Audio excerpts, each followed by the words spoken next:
Hey, what's up, ATFers? I'm trying to make sure that I get this all set up for you and that it looks exactly like it needs to so that I could go live. What the heck? And oh, what the oh oh no, I was doing the wrong thing. I was in the wrong I was in the wrong video. I was in the wrong place and it must have been the wrong time. I was in the wrong place, but it was also the wrong time. Um, what you know?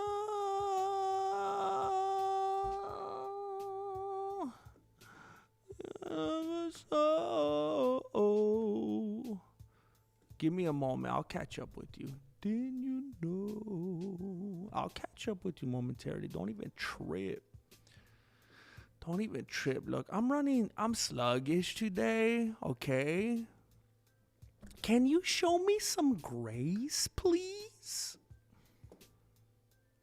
I'm sluggish today.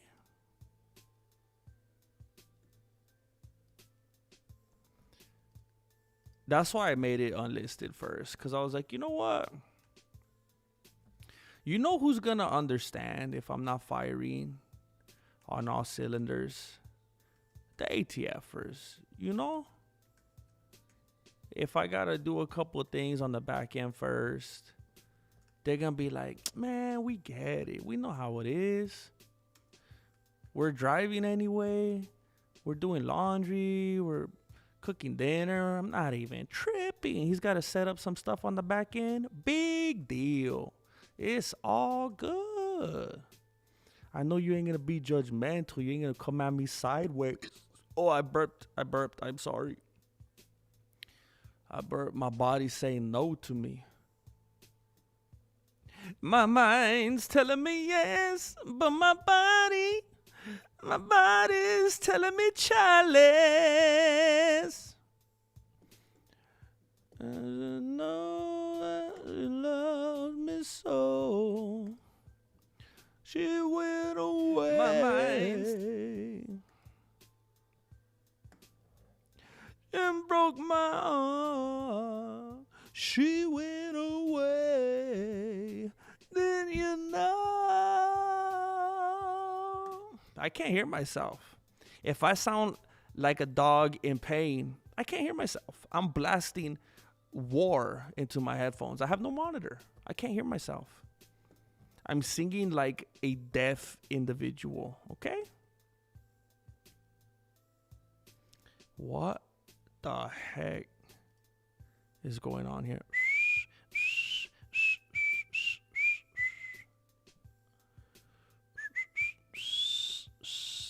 Why, man? I'm so stupid, man. I don't even know what I'm doing.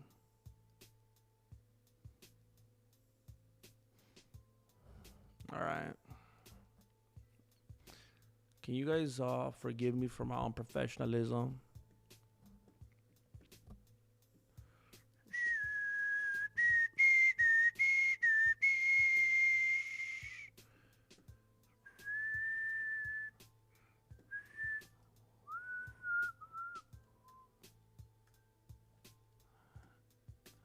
Did you know I love you so? Did you know? Oh, melancholy. Melancholy, what's going on? Oh, what's going on? What's going on? Tell me what's going on. I tell you what's going on. Ooh.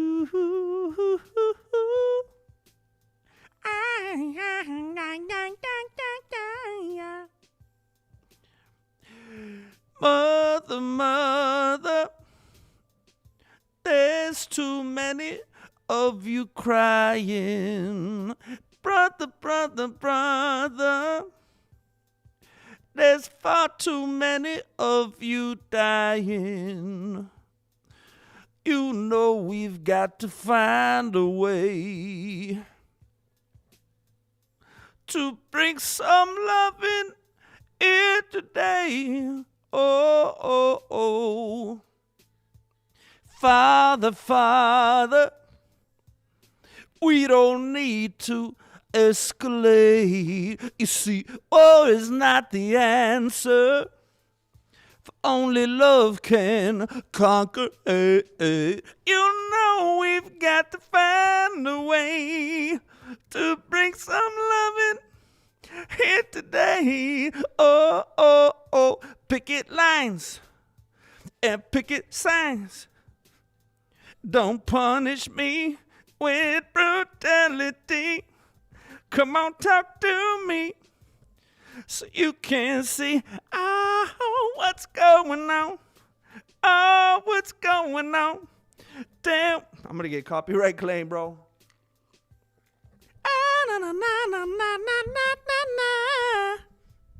The world is moving. Dude, I should start a channel where this is all I do, bro. That'll be fun.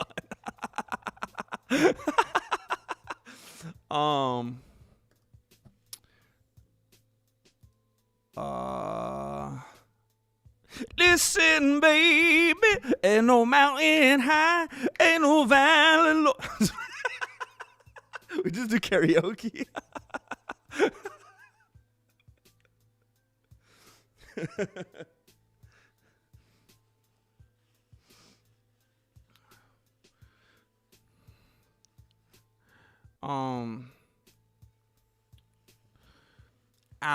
Audi butter, out of butter. What's up? You made it, Slipknot. You know what I need to try to do? I need to I think I could set this up so that oh yeah, I think it'll just loop till the wheels fall off. Let's see. I think it'll literally just play until I actively turn it off. That's what I need.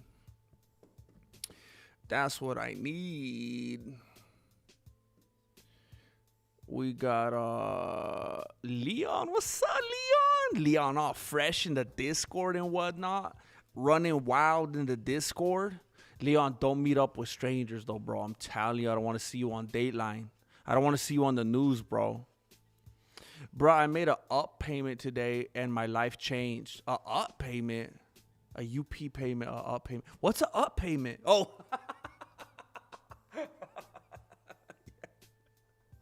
Heck yeah, bro. That's what I'm talking about. That's what you got to do, dude.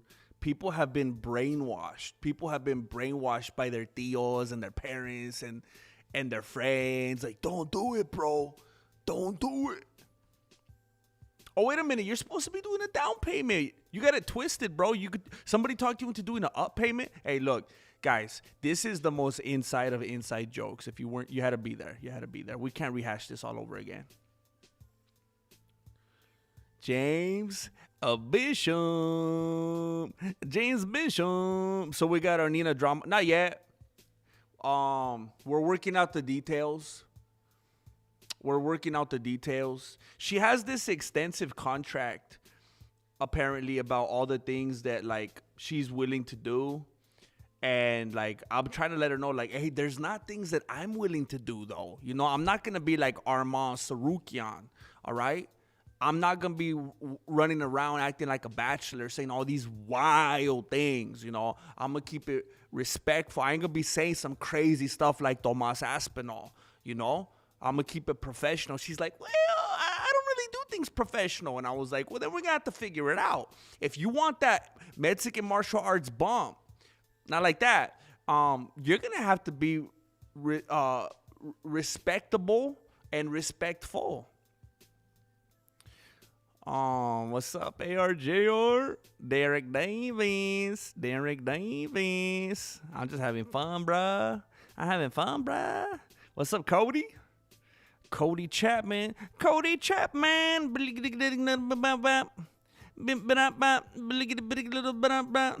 Cody Chapman. Yeah, I didn't, I've been in a funk all day, bro. I've been in a funk. And I was like, you know what? I'm going to just sit in there maybe for a couple hours. Just try to. I'm feeling a little bit overwhelmed today. There's a lot of things that I need to do. There's a lot of things going on this week. And there's some things I need to do around the house. There's a lot of things that I need to do in regard to different things that I don't have enough of me to do them. And instead of starting them and chipping away at them, I was like, you know what? I'm going to go to the dojo for a little bit. Lasagna showed what belief does to a man. Hey, I mean, yeah, man. Yeah. He's trying to make fun of him. He was trying to give him the, whatchamacallit, ¿cómo se dice, Inchalada.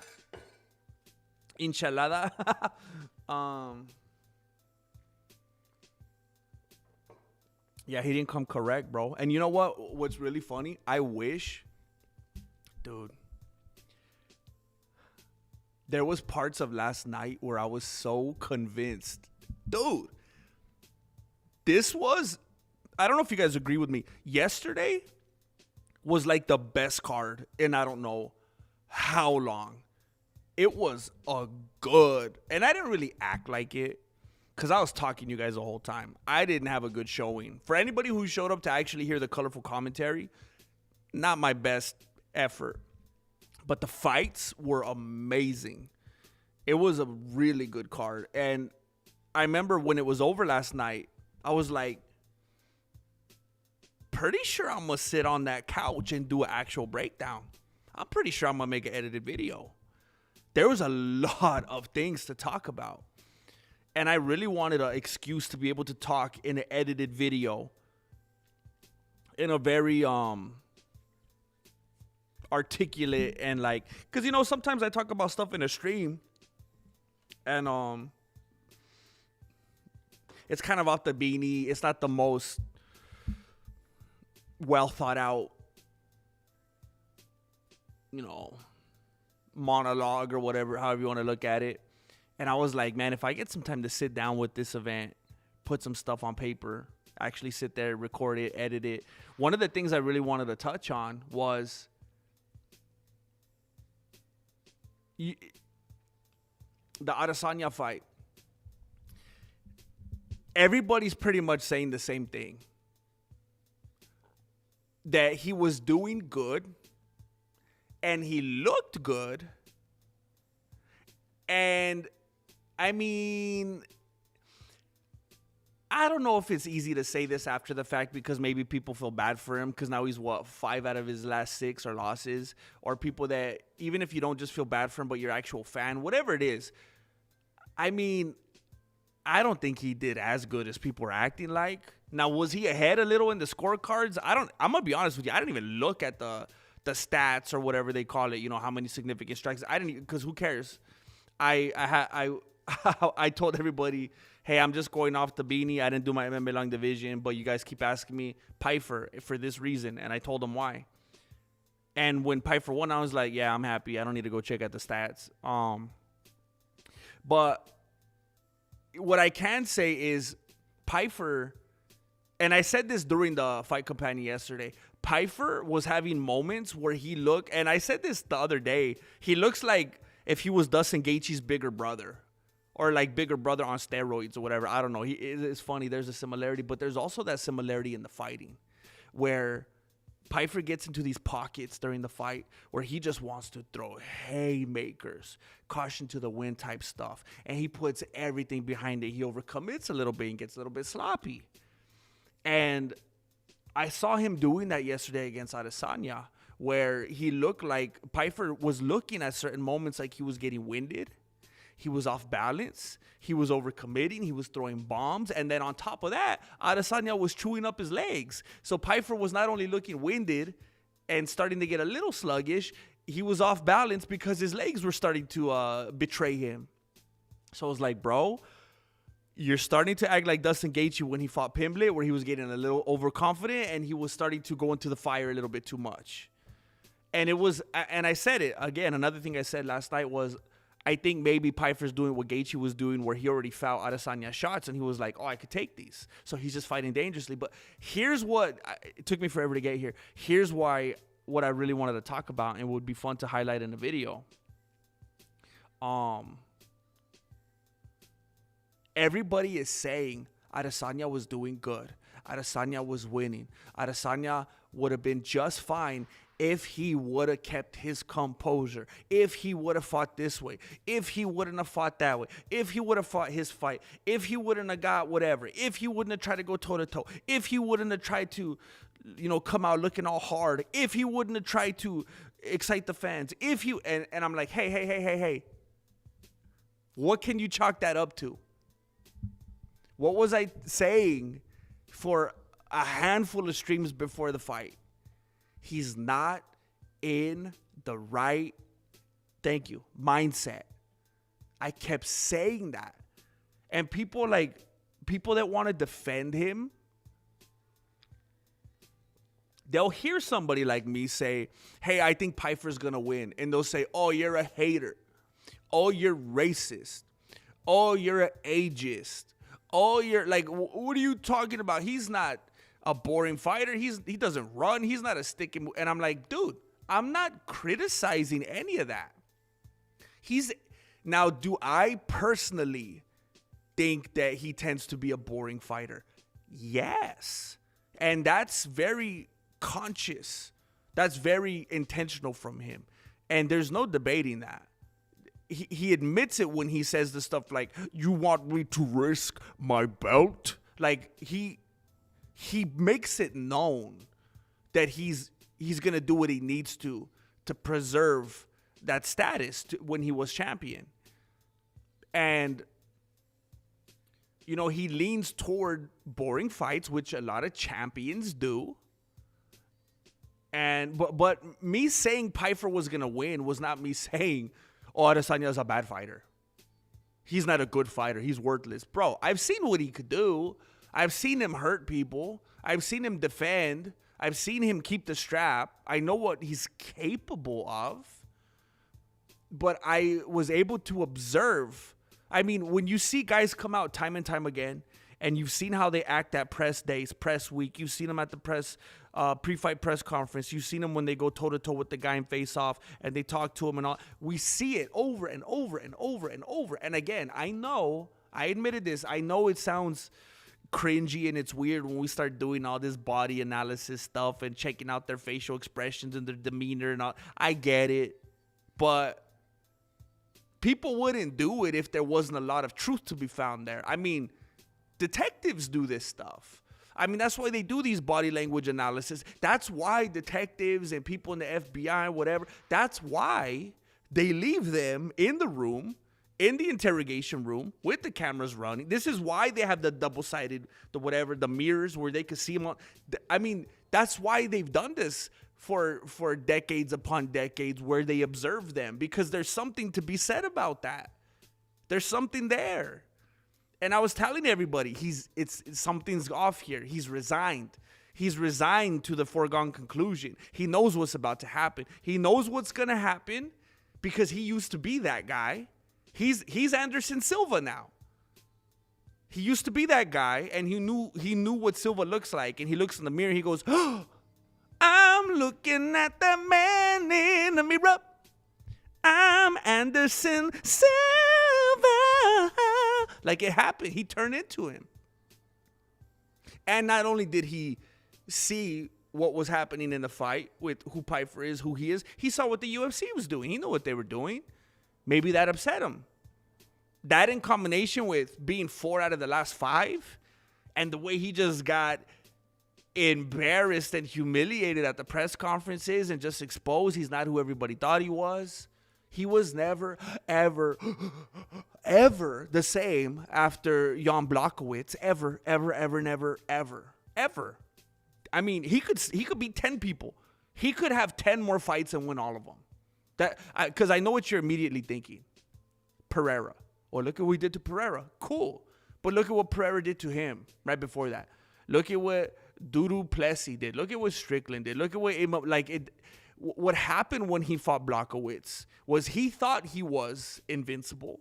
He thought he was immortal. He was like when Ronda Rousey thought that she could beat up any man. When Ronda Rousey wanted to box Floyd Mayweather. So he goes up, he fights Blachowicz, and he learns himself. He learned during that fight along with the fans, oh, snap, I'm not immortal. And that did something just, and he used to go into the cage with this aura and that's huge. Because we all know, right, that fight IQ is more important than strength, speed, power, precision, grappling, whatever XP you have, all your attribute points. Fight IQ is above that. Stamina, like, it's all about this. So once this stuff in this territory starts to get messed up, when you come in with aura, this is where it affects your opponent. Your aura, and look, I'm not using the word aura like I'm some 12-year-old on TikTok too much. That was a word before it was, Urban Dictionary, all right?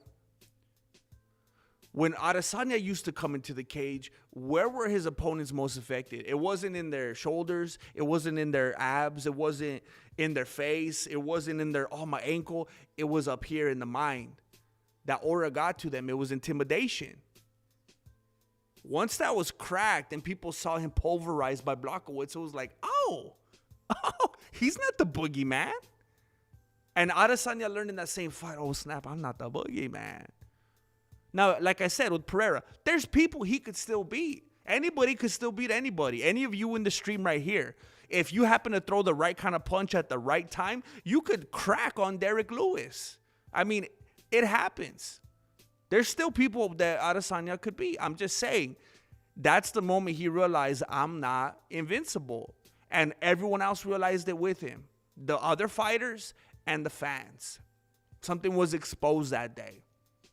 And he never quite got that back.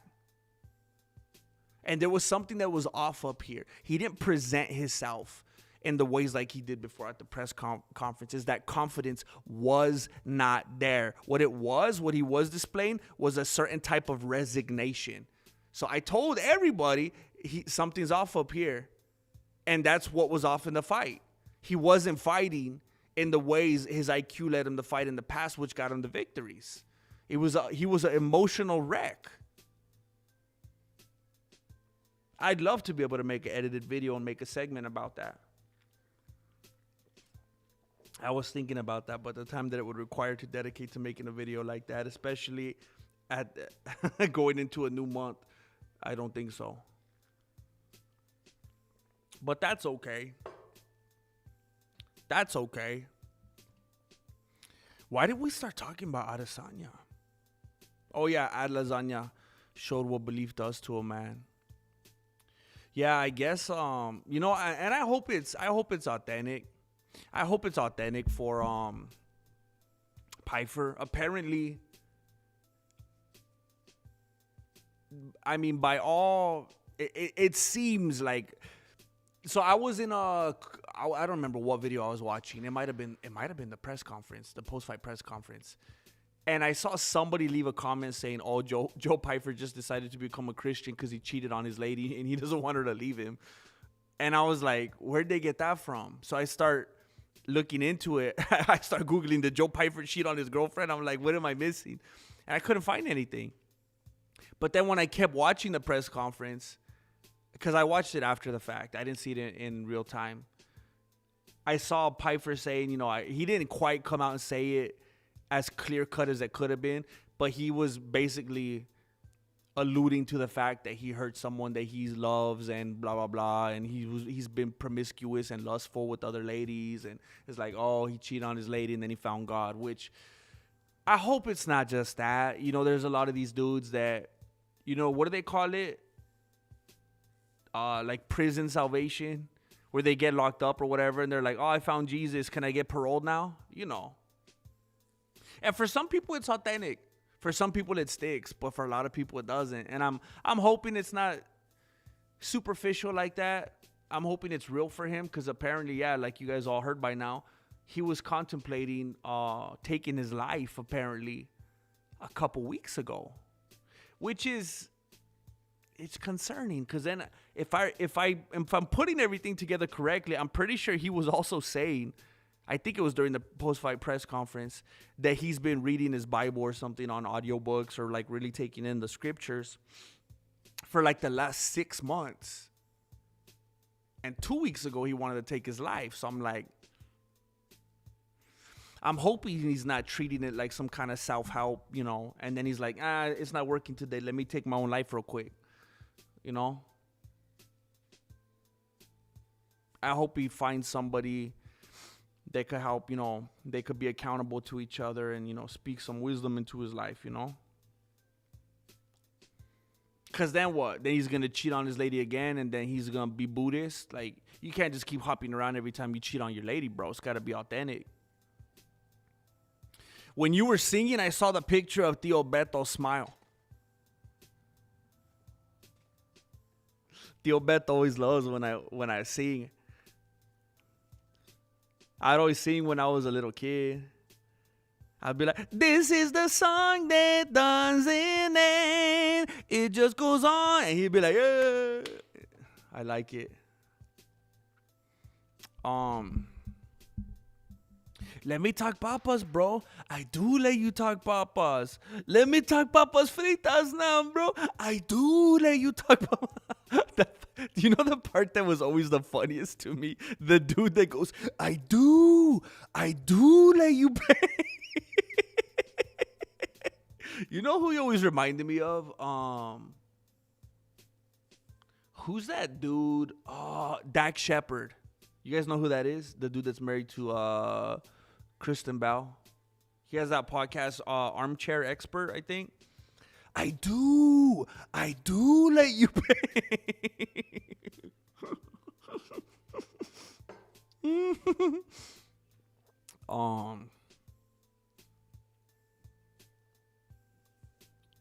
No mames. Flaco, is that you? What are you talking about? Cheeky Metro, what's up, man? All you need is a fedora. Shoot, I know. I just came from church, bro. It's my Sunday best right here. My Sunday best. It's a thin line. You think I could fit a fedora on the beanie? I had to get a big one. Love me some Strange. What the heck, bro? Tolkienski. What you talking about, dude? Recon, what's up, Recon?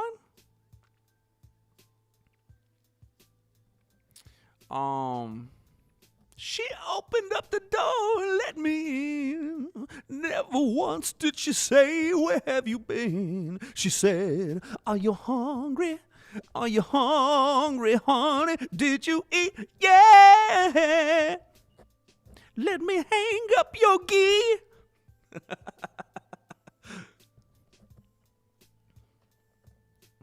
All the time she's smiling, never raises a voice.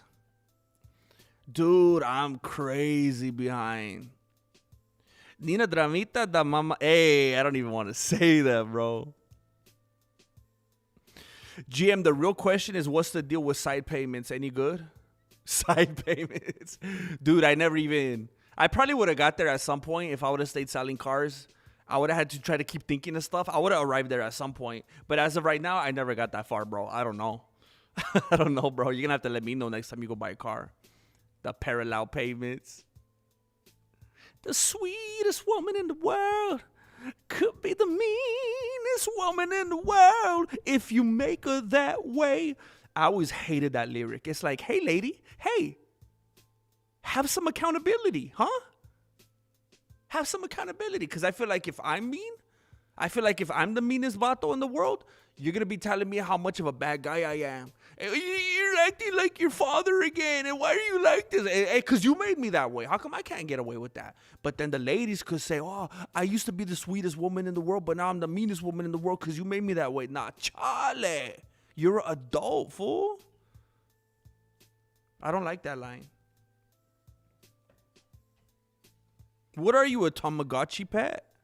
She might be holding something inside that'll really, really hurt you one day. I have no respect for Nina Chama. I'll tell her to her face. I'll tell her to her face.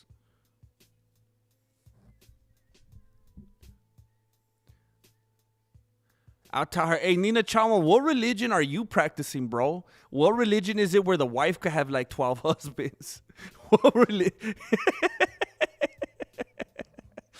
You're doing the reverse Mormon.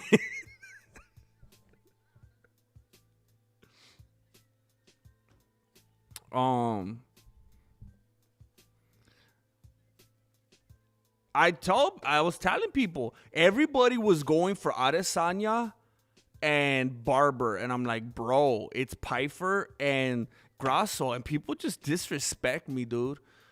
I feel like it's almost like people just have to go against the grain because they feel like it's too easy if they just listen to me, bro. Because there's no victory in listening to me.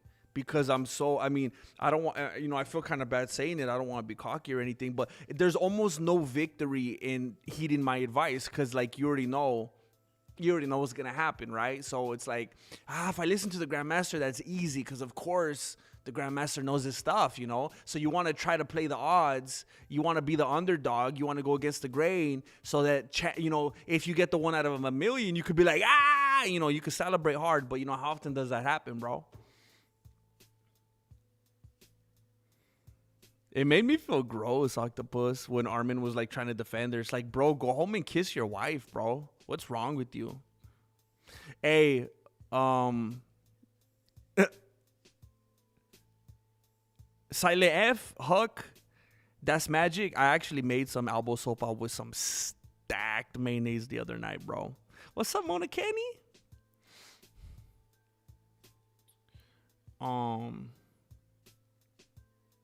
GM with that shirt on, I believe you would bowl over a 250, bro. 250. The Mexican bowling shirt. This is my Carlos Sheen. Carlos Sheen, 2.5 vatos. I see it though. I get it. I know that's 100% what it looks like. Dude, it was weird. See, I want to make an edited video so bad, man. What's up, Legendary? Adesanya was on the floor and he was going like, you know the face Adesanya was making? Dude.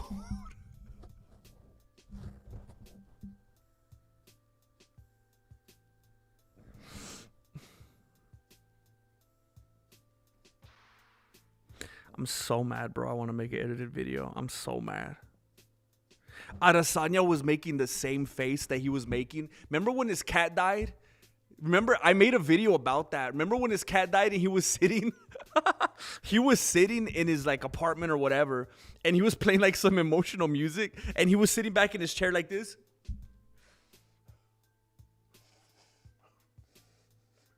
He was like pouting, like visibly, like if he was like in a movie. He was going like, and look, I don't think like that in and out of itself, I don't think it's funny.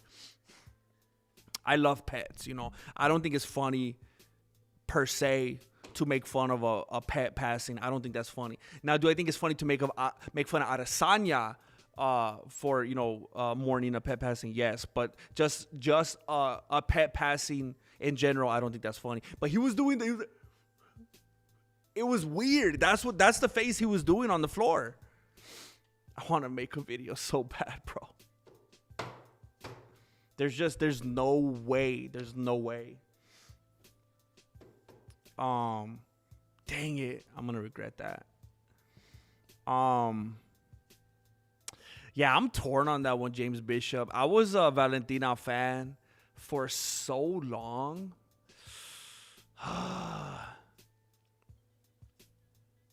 Look, here's what happens to some of us, and I know some people are they're more Puritans. We got them MMA Puritans in the community where they're like, I don't care if these dudes are out there moving like R. Kelly.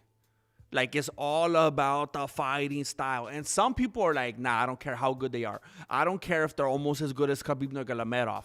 I don't like their lifestyle, so I don't like them. I hate them, blah, blah, blah. So everybody's all over the place. Now, look, I was a Valentina fan for a long time. But I started to feel it's almost like it's inevitable with some of these people. I started to feel with Valentina the same way I've started to feel with Sarukian, the same way I started to feel with Oliveira. Some of these people, it's almost like, I don't know if I would say they can't handle it because, hey, I mean, you know, she's thriving. She's been the champ. Maybe she lost it, got it back. She's been thriving. She's been at the top.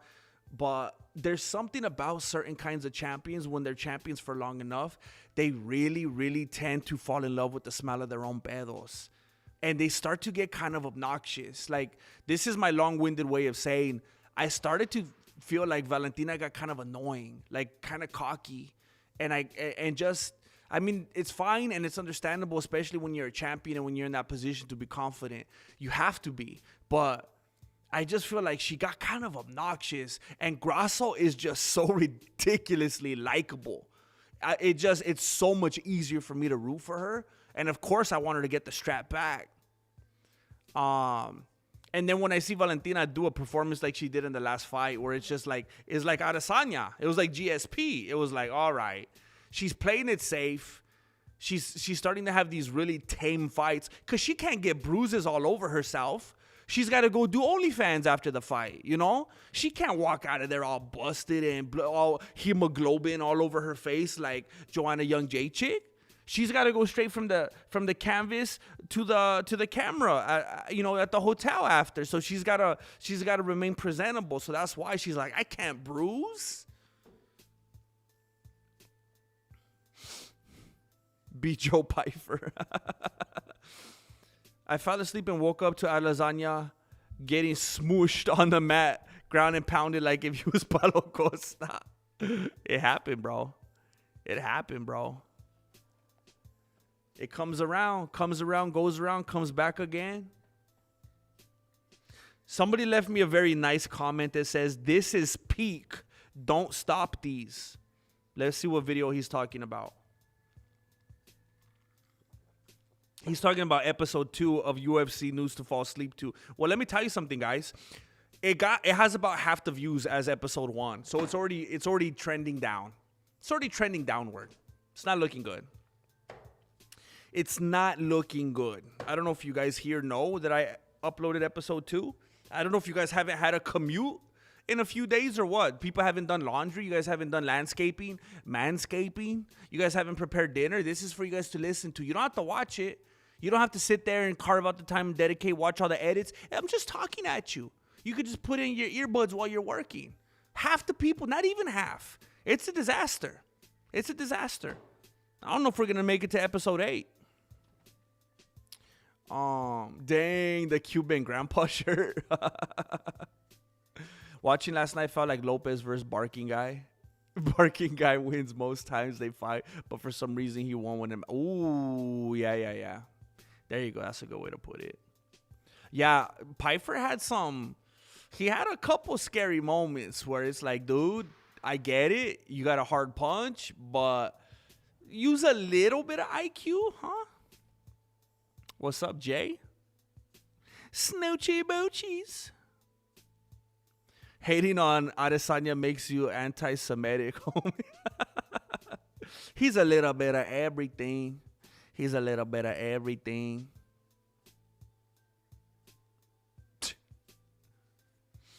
Is he part Israeli because of his name? He absorbed it. He absorbed the Israeliness. I agree with you on the Adesanya situation. Genuinely feel like he should retire because now I know what it's like to be a Silva or Ferguson fan. Painful to watch. Yeah, I'll be honest. I do not like Adesanya. I've never liked him. I don't think there's a single redeeming quality about the dude. And you know what? It blew my beanie the other day. Somebody in the chat was like, you know what? He lost, but you know what? He still has the best, how'd they say it? I think they said the best walkout ever. But for sure what they said was, and the best post-fight speech ever. And I was like, that thing was so forced and cringy. Are you kidding me? Like, look, I'm trying to turn this into a compliment, Saber. I've never been a fan, but there's fights he could still win. He just has to fight in the way that made people clown on him. He has to fight like he fought El Mero Mero. He has to fight the way that he fought Yoel. And he's just, I don't know why he won't do it now. Maybe when he was a champion, he was like, you think I would risk my belt? Maybe back then. Oh, jeez.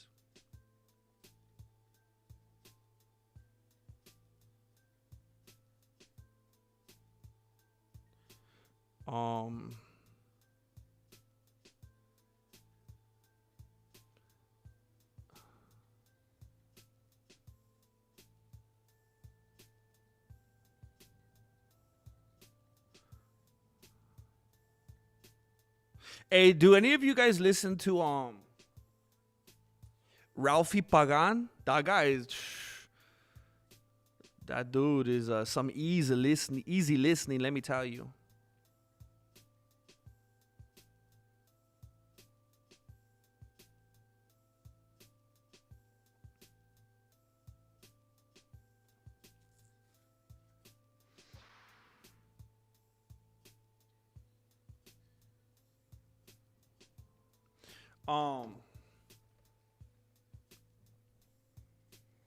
But Saber, I just want to at least try to say something, somewhat positive. There's definitely fights Adesanya could still win. He just has to fight in the ways that make people go, boo. But maybe he's not willing to do that. Maybe he's like, especially in the UFC. He could make more money just going.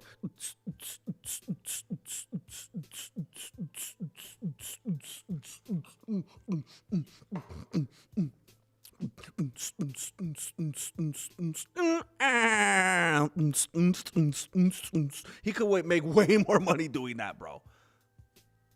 Or if he goes, imagine if Adesanya goes to MVP and he fights on the Netflix card. Imagine if Adesanya goes to the Netflix card and he fights Chris Weidman. He'll make $5 million.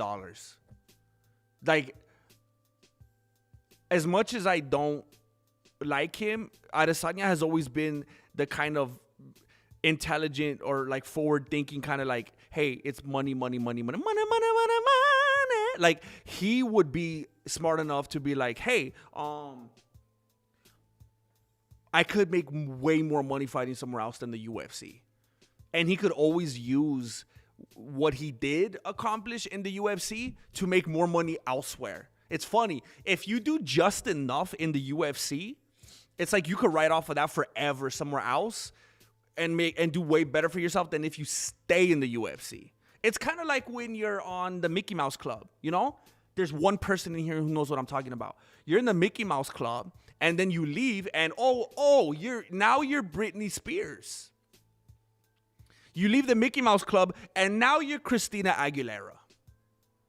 You leave the Mickey Mouse Club, and now you're Justin Timberlake. And I'm not talking about the dude that gets a DUI once every month and a half. I'm talking about in the glory days, Imagine if those people stayed. Imagine if they were still in the Mickey Mouse Club today.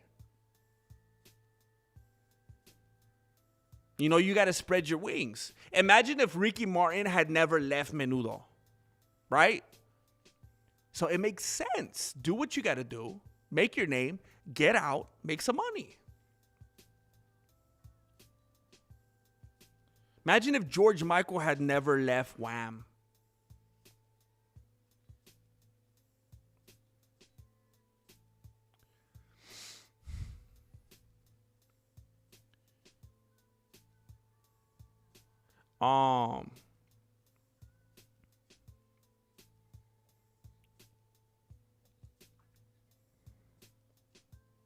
Should have wrapped it up after Imavov. Yeah, man. Yeah, Gaino Sanya. I mean, that might be.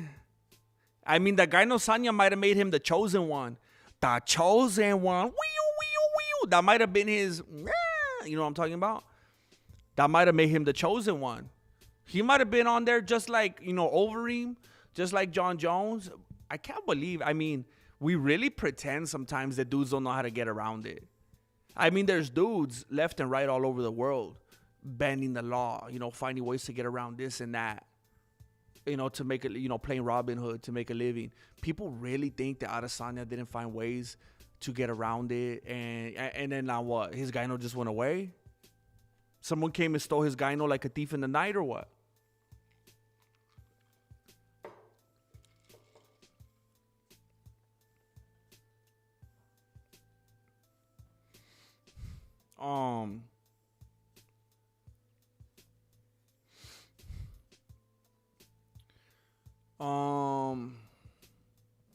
Not only is he Silva now, but he was uploading highlights from his career as if this was going to be his retirement to remind us of his greatness. I saw people saying like, bro, dude made his own highlight reel.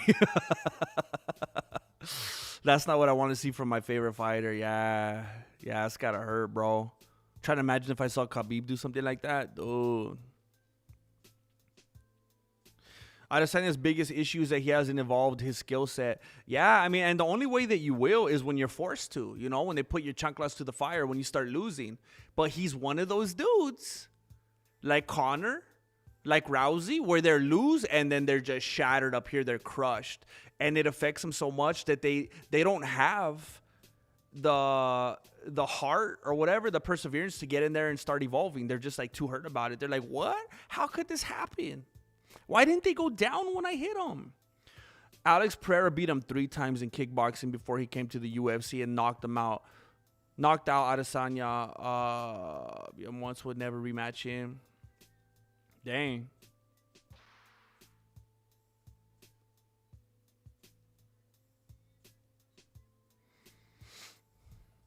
After watching Sarukian wrestle again, I thought that Adesanya could have gotten out of that position if he invested in grappling.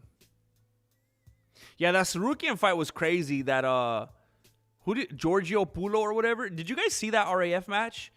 The point at the end where Sarukian got the takedown, it 100% looked like Paulo just gave up, just had no heart, and was discouraged, and didn't even fight it like whatsoever. It was weird.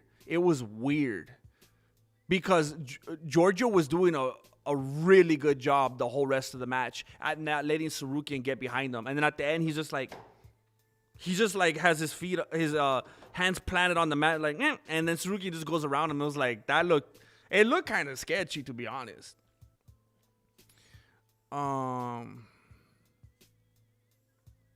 Jester Maxine. When DDP made him cry, his aura was gone. It just, those two one after another, man. DDP and Strickland just, woo.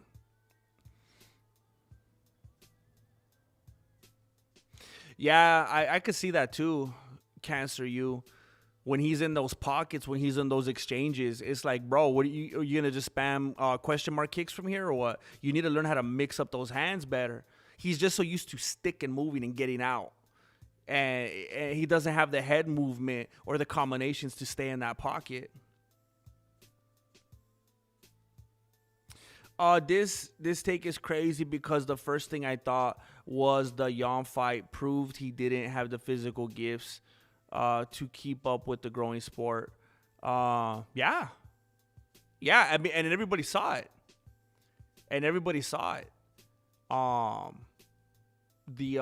He saw it, which might have been most important.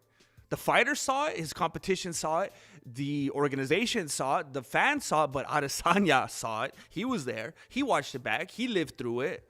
And that does something to a person like his mentality. So much is placed in the seeming invincibility of certain people. That's part of their whole package. And when that's gone, it's like, oh, that's gone? Plus we know he can't grapple? Plus we know he can't box? All I got to do is not stand there and kickbox with him? All I got to do is put overwhelming pressure on him? Leon Enriquez, man. You want Fight IQ commentary? You come to the MMA Dojo and listen to the Grandmaster. Punto. Thank you, bro. Thank you. I tried, but you know what? I'm accepting it. People, is it disrespectful? Yes. But you know what? People need to be their own men and women, right? People need to feel like they're not getting spoon-fed. People don't want to go place their bets and tell all their friends who their picks are and be like, oh yeah, the Grandmaster told me, because it makes them feel emasculated. So that's why when I say, hey, Volkanovski's going to win, they have to go, no, Grandmaster, you'll see. I'll come back after the fight and I'll leave you a comment. I already know Lopez is going to win. I say, okay. And when I tell them, Gaethje's going to win, oh, no, Grandmaster. Oh, you were right last time, but this one, oh, no, that's too much. You went too far this time. I'm going to come back and let you know. Okay. And when I tell him Grasso's going to win, oh, you done it now, Grandmaster. What are you talking about? How you see Mason? Okay. When I tell them that Piper's going to win, oh, my gosh, the disrespect. Did you see what Adesanya's done? Did you? Okay. I don't know how many times people are going to have to do this. I don't know how long we're going to play this cat and mouse game. The homie. Oh. Interesting.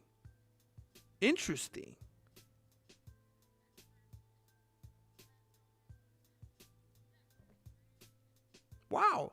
Somebody just showed some love. Somebody just donated some guacamole. Somebody just donated some green tea matcha lemonade.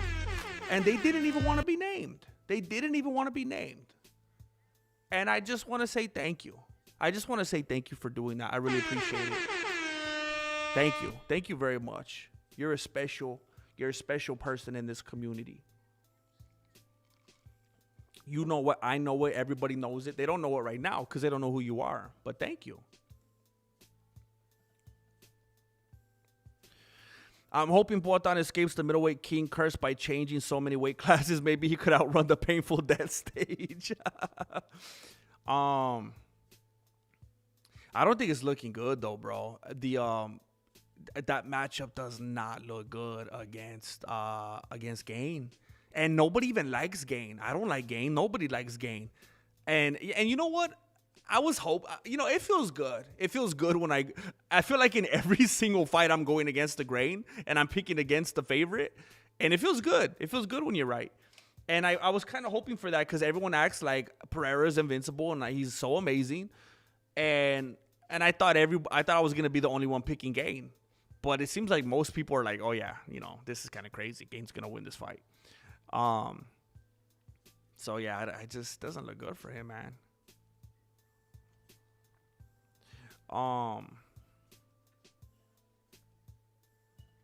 Yeah, that he got a long ways too with that reach advantage. And if you're somebody that has a similar advantage or even better, which is what, as soon as Pereira came in, is like, oh, snap. As soon as someone has that or better, or they are just not afraid of getting past it and fighting in the pocket, and Adesanya can't fight in the pocket. He might have a little burst here and there if he finds a good opening and he's confident and he brings that mindset like he did with Pereira, but he's not a good fighter in the pocket. And there's nothing wrong with that. He's a fantastic stick and move fighter, but in the pocket, if somebody gets past his range game, it's not good for him. Mike Alfieri. Oh, I gave you the wrong thing. We are family. Thank you, Mike Alfieri. Bringing Jordan Lucena into the membership. Thank you. Thank you, Mike Alfieri. Heck yeah. I'm glad that you're happy to get it, Jordan. Every once in a while, someone gets it and they're like, what the heck? I remember one time I got somebody that was just a hater. They were hate watching. And they got gifted a membership. And they were going to all my membership videos and just talking papas, bro. It was crazy.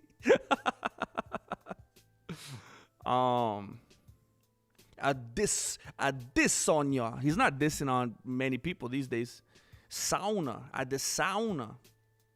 I want to talk about the fact that Sarukian is is gonna dump Tapoera on his head if that match ever happened. Yeah, I do wonder if seeing Sarukian do his side quests has given people any kind of because man, Tapoera fans are just some resilient individuals, you know, kind of not allowing for a whole lot of objectivity to flow in, you know. And when you just see Sarukian absolutely manhandle some of these people, and Sarukian is like stupid smart, man. Here's a real, because we've been talking about IQ and mentality and stuff like that.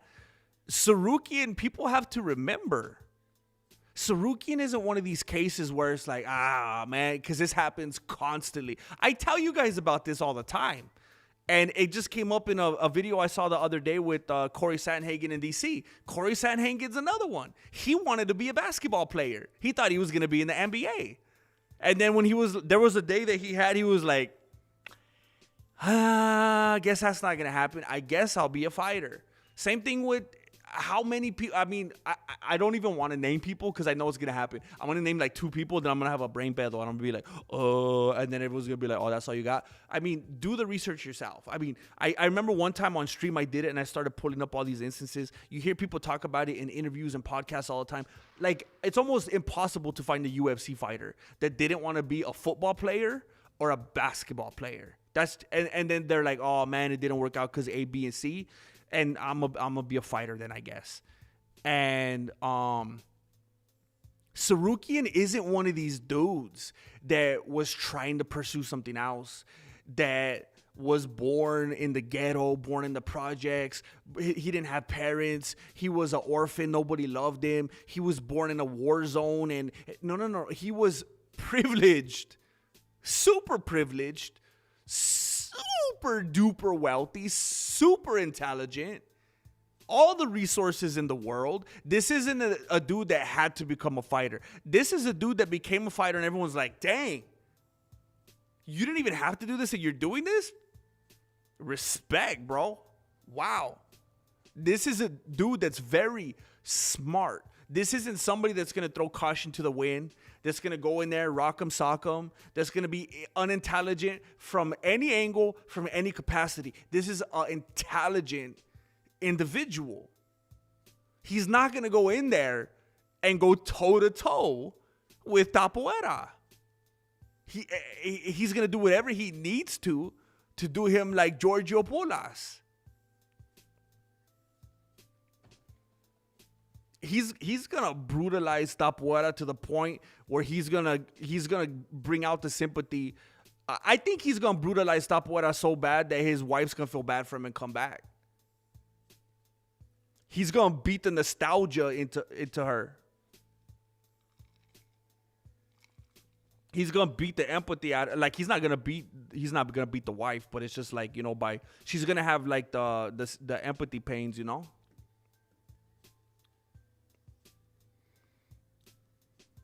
Yeah, Ilya's out there. You already know. I've said it too much. Ilya's ay Maxine.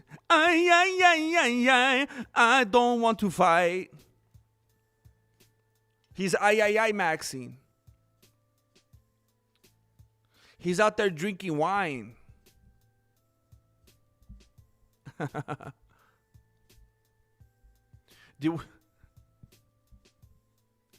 Aldenik.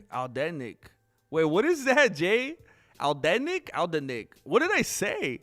Did we ever get GM's take on Joe Pyfer versus Mexican tap water? Wait, what? Did he get diarrhea? Pyfer going on an apology tour saying he found God, then announcing that on the mic felt disrespectful to her. I would be embarrassed. Yeah, like there was... You could even tell when he said it that he was... There was like a moment of hesitation. He was kind of like, I mean, you could see the wheels turning. And Melancholy, the way that your mind operates, I would feel confident that you saw the same thing. Very observant and whatnot, you know? I could see the wheels turning, and he was like, should I say this? And I don't know if he was trying to, like, garner sympathy, or it didn't feel like that needed to happen, you know?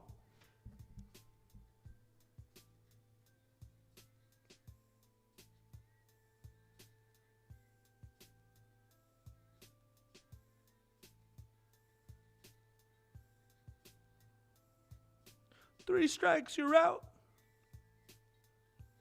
Whether you win or lose. Baseball game.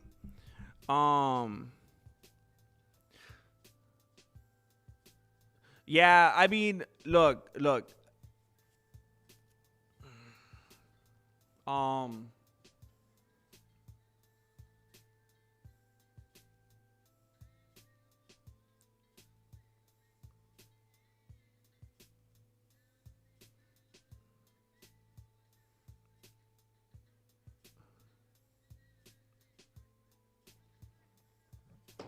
um, I'll say this. Look, um, I'll say this. Before, look, I don't want to give too many details. I don't want to be weird. I don't want to pull a Joe Pfeiffer. But I'll say this: when me and Marilena were like before we got married, I mean we got we got married young, bro. And it was a little. There were times it was a little tumultuous, a little dramatic, you know, because we were kids, bro. um. And I will say this. I'll just say this. There was a time or two, and she even kind of called me out on this. There was a time or two where maybe I did something significant, or like made some grand gesture, or did something. And her take was, oh, you're only doing this because that happened. You wouldn't have done this if this thing didn't take place. Or I feel like you're just doing this now, maybe manipulating the situation because of A, B, and C. I don't know if you would have done it otherwise. Now, I'll say this. I never, ever cheated on her, did anything that would even resemble that. That's just not me. But I'm saying there was like, you know, things that made me feel like, you know what, maybe I could make a bad situation better by doing this. You know, so what I'm trying to get at is I could wrap my beanie around the dude like being in a bad spot, making a bad mistake, and realizing, oh, here's what I left out. Because sometimes when you're in a bad spot with your lady, especially before you get married, you know, and things aren't like locked in. And by the way, don't look at it that way either when you're married, that it's locked in. Because then you're going to get comfortable and you're not going to like woo each other anymore, you know? You got to keep it fresh, you know? But what my point is, I understand what it's like when you feel like you're in a bad spot and you're like, you know, I don't want to lose this. You know, I want to be with this girl. So it's like, I gotta do this grand gesture. I gotta do something. And maybe that led to him finding God, you know? And it doesn't have to mean that it's inauthentic. Now, for some people, it is. And it'll fade. But for some people, it's not. I mean, for anybody who has ever had that moment where they turn to God or whatever, something led to it. Something. A near-death experience. Someone actually did die. You lost a job and you're at the end of your rope and you're scared. And you said, I'm crying out to you, God. I don't know where to go from here. I've been trying to do this on my own. It's not working out. I hand it over. Whatever it is. A breakup. Something. Something, most of the time, something significant turns people to that. Not all the time. But what I'm saying is, hopefully that part was authentic and it stays. But he definitely did need to say what he said on the mic and make her feel weird and put her on the spot. And though that was totally unnecessary. That never had to be said. They could have went forever without him having to admit that. Now he wins the title and everything. She comes in the ring and they're like, oh, she's the one that got cheated on a bunch, you know?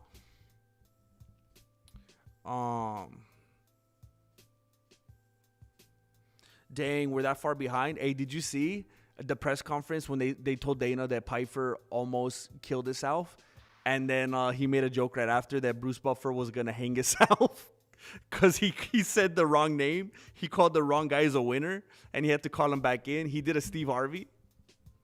Oh, thank you, Beto. Thank you, Theo. Thank you, bro. How do we do it, bro? This is a song that doesn't end. It just goes on and on, my Theo. Thank you, bro. Look at this. I want to shout out the homie Zach Hughes. I don't even know if he's in the chat right now. Zach Hughes. You know what? In honor of Zach Hughes, in memory of Zach Hughes, in memory of the fact that he just bought merch, I'm going to let you guys know that there is a description in the link down below where you could get your own merch and you could support and you could help me to keep making videos on this channel. And you know what? If you guys were to buy enough merch, if you guys bought enough merch, I could make edited videos again. I could make edited videos. Thank you, Zach. I don't even know if you're here, bro, but that's amazing. Thank you, dude. Is he friends with Patty or something? He's about to be. Sounds like it, dude. Punked. What movie is he referencing? Shoot. I think I'm like an hour behind. What movie was I talking about?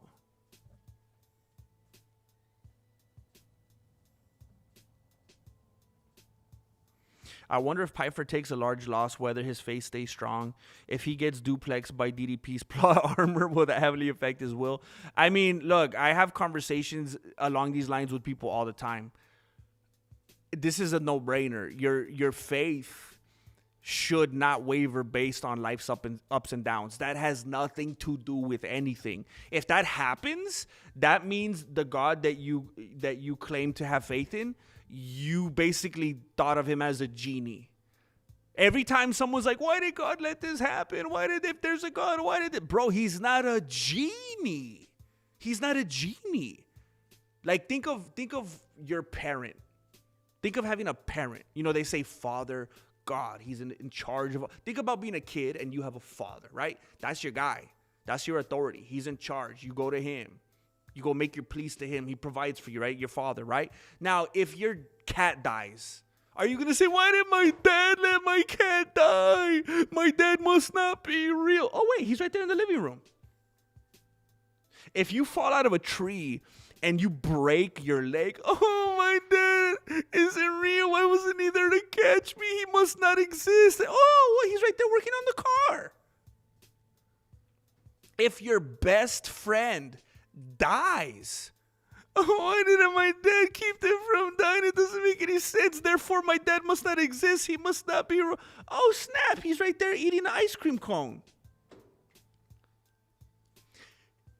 It's the way people perceive what, you know, it's people's perception. It's people's distorted, twisted, cultural Christian view of what God is supposed to be, because of all these sappy songs and all these sappy teachers that make them think, oh, God is a genie. And then when he doesn't act that way, they say, hey, I guess it was all fake. No, bro, you were trying to play Xbox with a PlayStation controller. You didn't come correct, bro. This is a you problem.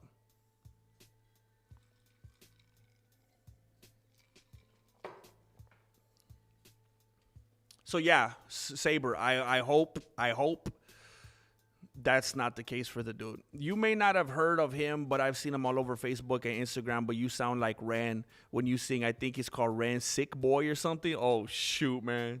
I'm going to look him up. He's going to be like, thank you. I appreciate it. I hope that's a compliment. The knee sound down.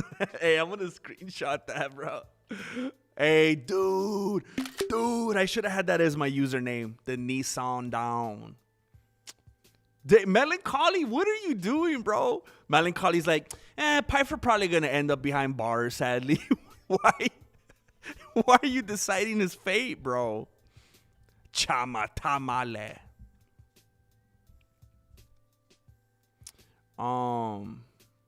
I won $58 on Piper. Thanks, GM. Heck yeah, dude. Heck yeah. See? Malik, oh, I almost said, hey, you guys both start with the, to be fair, you guys both start with the M, and I'm blind, okay? Mike Alfieri is not one of these dudes that feels like he has to go against the grain and disrespect me, all right? And now he came up $58. Heck yeah. Speaking of celebrating hard, Grandmaster, you want to watch some anime? Bro, I can't get caught up like Joe Pyfer, bro. That's where it started. Joe Pyfer was on that anime, dude. That's how it started with, what's his name? What's that dude's name? The serial killer, Al Bundy. That's how it starts, dude. He was watching that hardcore anime, and it fries your brain, dude. And then you just keep going more and more. You just keep leveling up. It's crazy, man. He started doing some sick stuff with rabbits and stuff, and then he moved on to people. It's crazy, dude. Jordan Lucena. Yo, I've never donated on YouTube before, but seeing your channel and it being live gave me nostalgia from watching you throughout high school. God bless. Peace in the Middle East.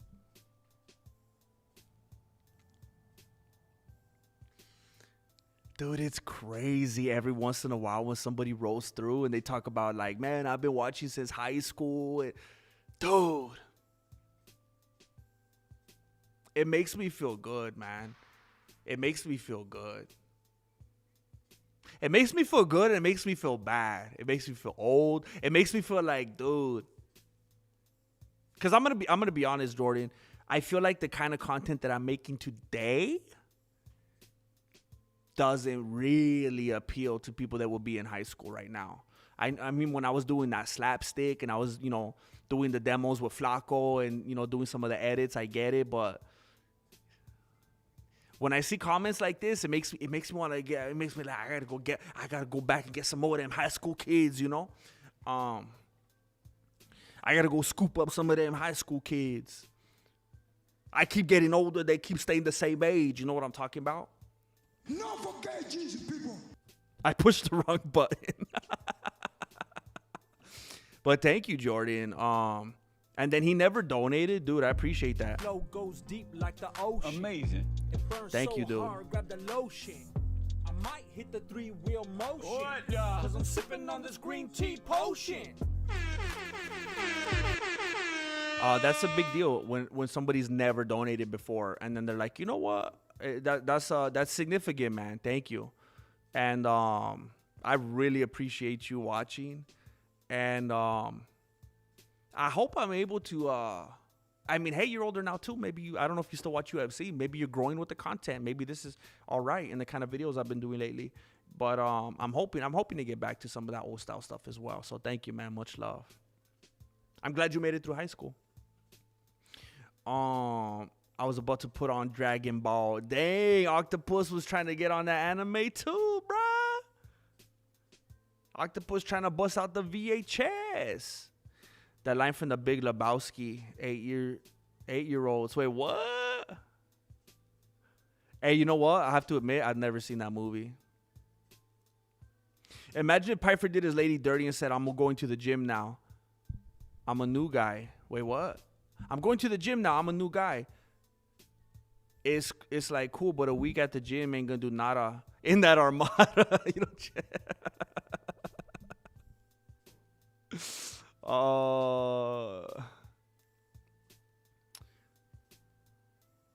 Hey, I'm not even gonna worry about Jane. I'm gonna compartmentalize so I don't get sad. Okay, I'm compartmentalizing.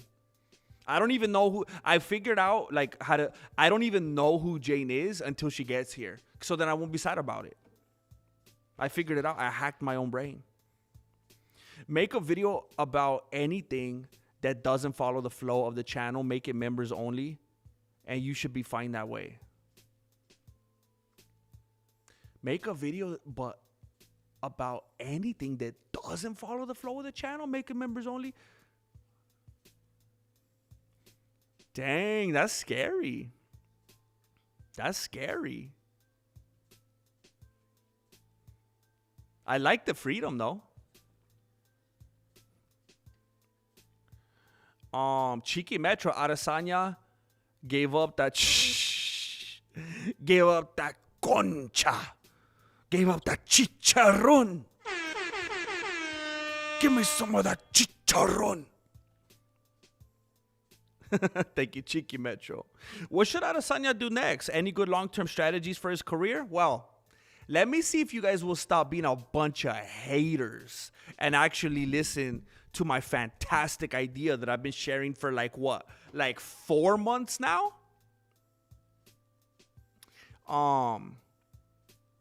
What the heck was I gonna say?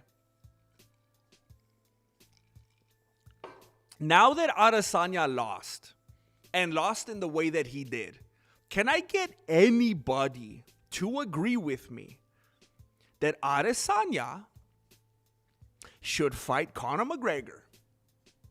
Are you guys ready? I mean, how many times, again, remember, did anybody else, anybody in the chat, anybody in any other chat communities and any other comment sections, any other creators, is there any other YouTubers out there, any talking heads, any UFC analysts? Is there anybody out there that you guys could let me, and I don't know, I'm not saying there isn't, I just don't know. Is there anybody out there that said that both Grasso and Pyfer was going to win, both of them? Did anybody else pick both of them? How many picks do I need to get right? How many things do I need to be correct about for people to go, you know what? I'm going to stop disrespecting you, Grandmaster. Israel Adesanya and Conor McGregor is a fantastic fight. Grandmaster, I'm going to stop saying stupid stuff. I'm going to stop saying that Adesanya's too big for Conor, because you know what? Conor weighs 250 pounds right now. I'm going to stop being an idiot, Grandmaster. I'm going to stop saying that Adesanya is too tall because, hey, there's not height divisions, there's weight divisions. So what a stupid argument, right? But anyway, Grandmaster, I also remember that Gastelum and Conor McGregor are like the same height. So I'm not even going to bring up height, right? Doesn't matter. Is there anybody that's finally going to concede that Conor McGregor and Adesanya at this time is a ridiculously exciting matchup? Is it time?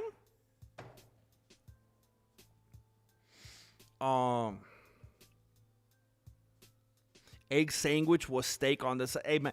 Hey, every time I hear how Kaimon is living, I get jealous, bro. This dude knows how to live, man. GM feeling frisky on a Sunday. You know what? So we're renting a house. And some of you guys already know we were having some massive issues with our stove a month or so ago. Wouldn't even open. The hook locked, the self-cleaning thing locked, it glitched. We didn't even try to self-clean it. Locked, couldn't open it. Some guy came over and then it messed up again. And I was like, I do not want to go through that again. I need to figure it out. And me and Marilena almost separated like 3 times throughout the process, and we finally fixed it. We finally got it. And I was feeling a little bit victorious. And there's a bunch of other things I have to do today. There's like a ton of stuff I have to do. Oh my gosh, I just remember something else I have to do.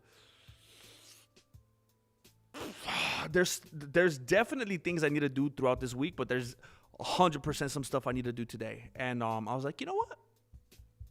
I'm going to go do something that I want to do first, so then I could come correct with the other things. Or else I'm just going to be all in a bad mood. Oh,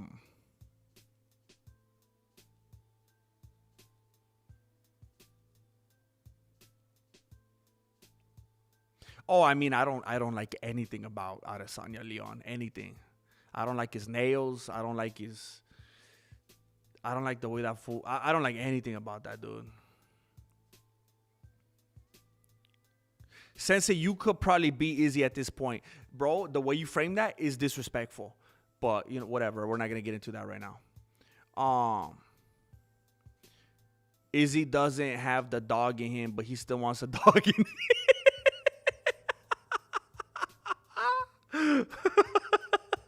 Oh, dang. Izzy doesn't have that dog in him no more, no matter how hard he's tried.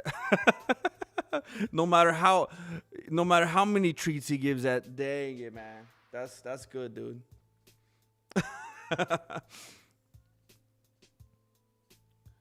Um.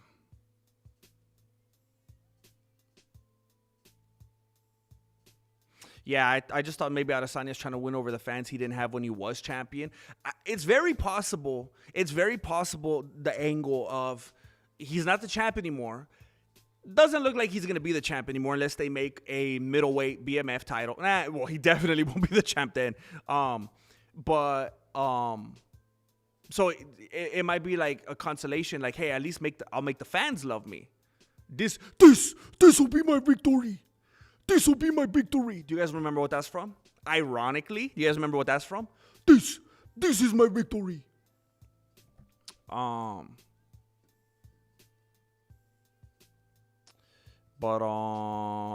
maybe that's what he was doing.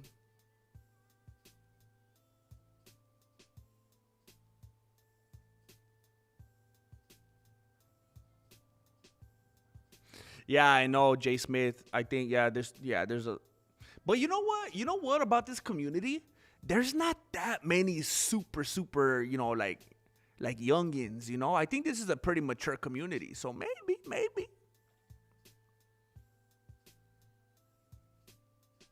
Yeah.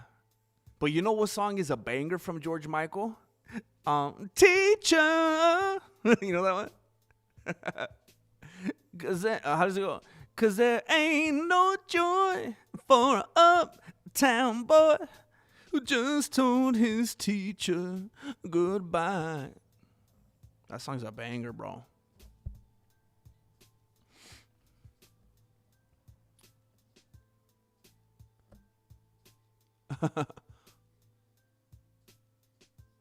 Marloca.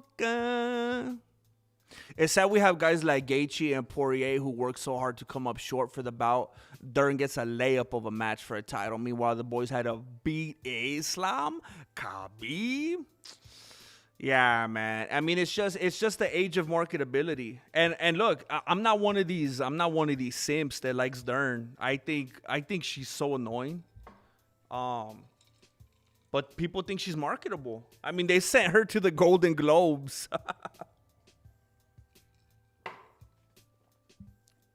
They said, hey, Mackenzie, take your Golden Globes over to the award ceremony.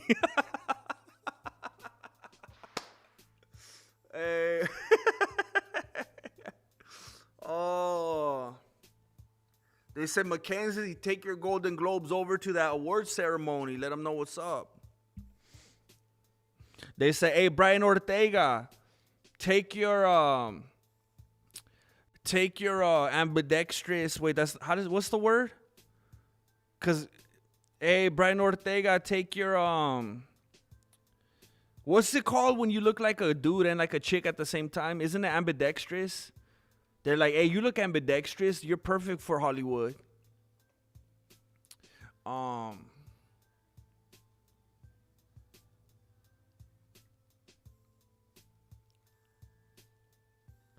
Oh, Beto, I'm jealous, bro. I can't even remember the last time I had Burger King. You know what Marilena did? I think she got kind of sad. She brought me a really good looking carrot cake, and I like some carrot cake. And I gave it away to the kids. I told them to split it cuz I'm trying to get in shape. I'm trying to get ripped, you know? I'm trying to prepare for some things. One of them being my movie. And I'm getting shredded. It's no big deal. I don't want to derail the stream right now, but I'm getting kind of shredded. And I'm not regretting it, but oh my gosh, that carrot cake looked good. It looked so good.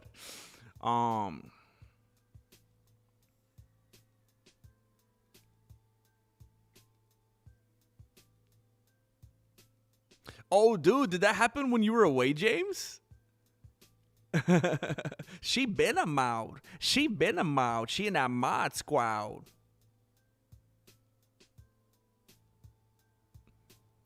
Uh-oh. Oh, no. The chat skipped hard on me. Oh, no. I was doing so good, too. Oh, there's no way Pereira's winning that fight, bro. Octopus, are you gonna be one of the people that disrespect me, dude? How many times do I need to? How many times do I need to come through for you guys? I don't understand the game that we play, this twisted game that we play.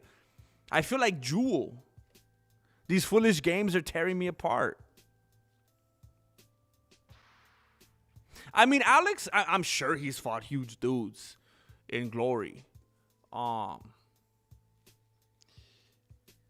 like, kickboxers move a certain way, man, and I think we're really getting in the weeds with this. I know for a lot of people will be like, what does that mean? What's the point? Adesanya, okay, so Pereira's fighting dudes in Glory who fight, who move like kickboxers. Gain fights and moves like a Taekwondo guy. And that's way different. He's not going to fight like a planted stick and mover. He's going to fight like a ballerina. That dude is so smooth.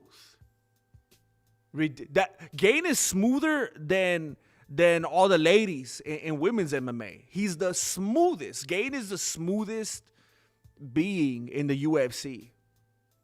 Dude is smoother than,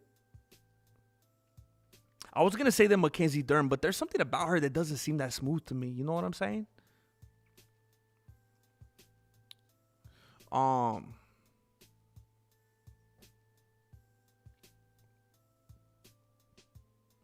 Brazilian Jiu-Jitsu.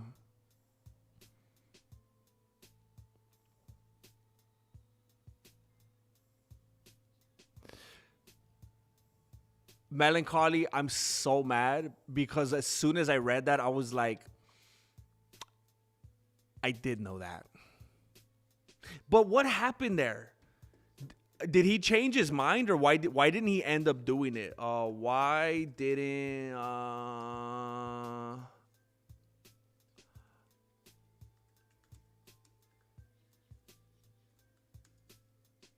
forgot I knew that. He was talking with somebody about it in an interview. Oh, Armin Sarukian didn't become a professional hockey player.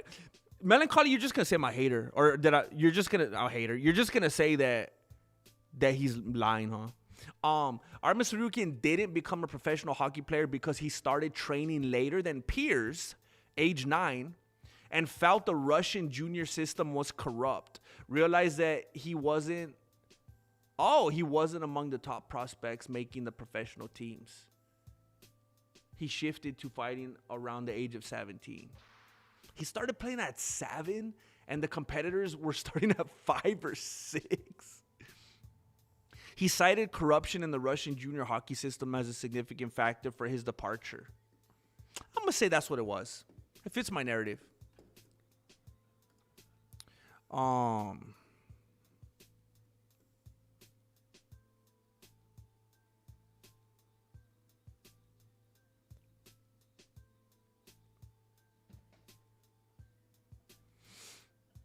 Dang, Jane Caulfield.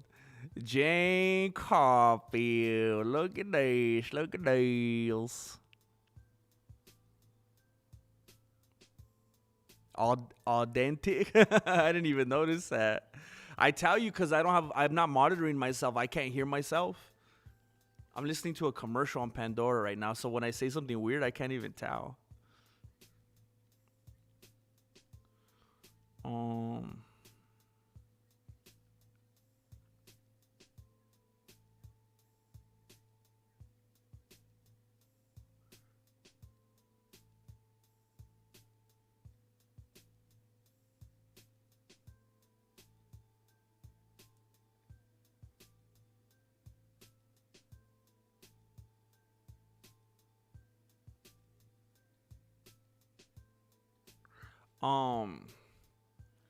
Keith Thurman.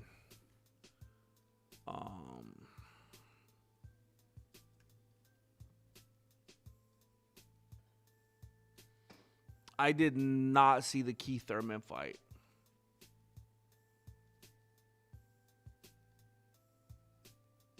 I did not see that. I mean, we've been talking about it. I should start covering boxing. I kind of made a decision the other day that I want to start waking up early on Fridays and covering ONE FC. I'm gonna be the ONE FC guy.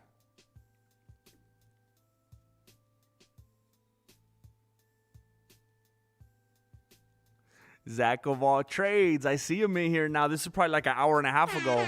He's probably asleep by now. Hey, thank you, Zach. I don't know if you're still here, but man, thank you for coming through and getting that merch. I appreciate it. Cheeky Metro chanclas will get you sold out for real. Dude, I was trying to make some, and the print is stupid, man. It comes out so weird. It's like real glitchy. And the problem was I didn't want to just spam a bunch of stuff if it wasn't good quality. And I was trying to figure it out, and it just looked dumb. I think maybe now that I've experienced trying to make some, it made me realize that I would have to make significant changes to the design. Because the way that it prints on the chanclas, it's like you have to have double image, or it just stretches out one image like crazy and like cuts it in half. So I need to make like a file that has like double things, so one's on each chancla. It's crazy, man. But I didn't put it out because I was like, man, I'm not gonna put out stuff if it doesn't look good.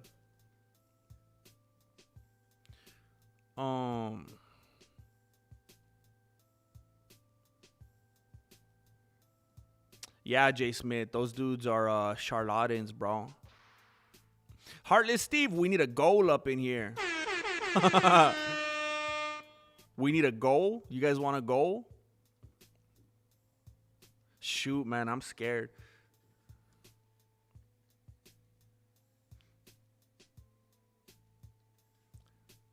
Where do I stand right now? Dang, it hasn't updated.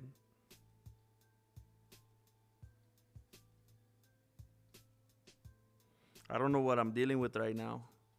I was hoping it would update from yesterday.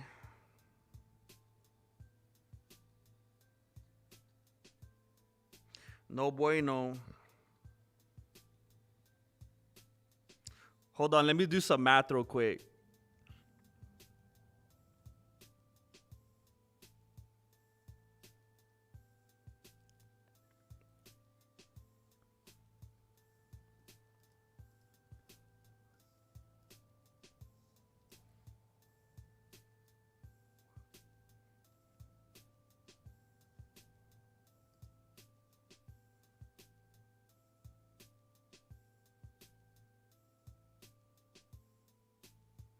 How do you do this?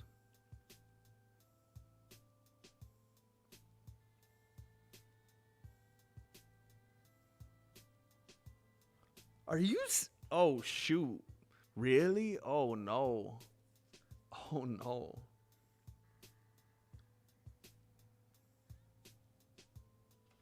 Whatever.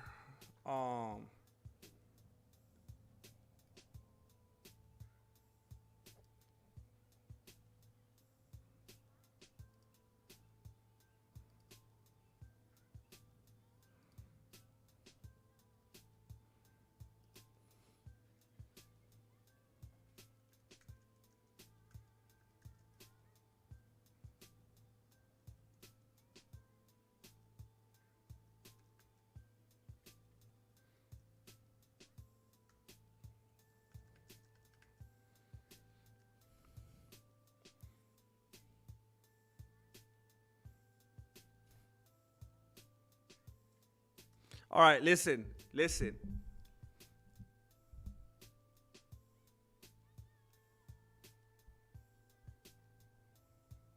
I'm going in this with no expectations, all right? Yesterday, somebody suggested that I do a goal, and I was like, and then it was like, do it, and then I did it, and then we reached it, right? And it was amazing. It felt good, okay? I'm going to do a different one tonight that I have I have no intention of reaching. I'm kind of doing it just so that I won't have to do what the thing is. So I who cares? If you want to ignore it, ignore it. But if we reach this goal, I'll do an edited breakdown, like old school style, like circa 2021. If we reach the goal, I'll do a full edited breakdown of the Seattle Fight Night card, like old school, old style. I'm talking about like Conor versus Khabib era. So if we reach this goal, I'll do an old school breakdown like that. But if we don't reach the goal, then it's like, I guess I don't need to make a video then. Cool. So here, don't hate me. I know it's an ambitious goal, but it's just kind of to be fun. Thank you, Heartless Steve.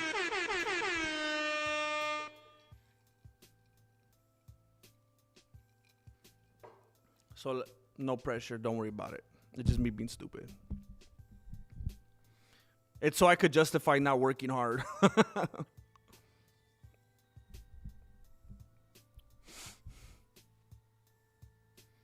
Yeah, he was sick, dude.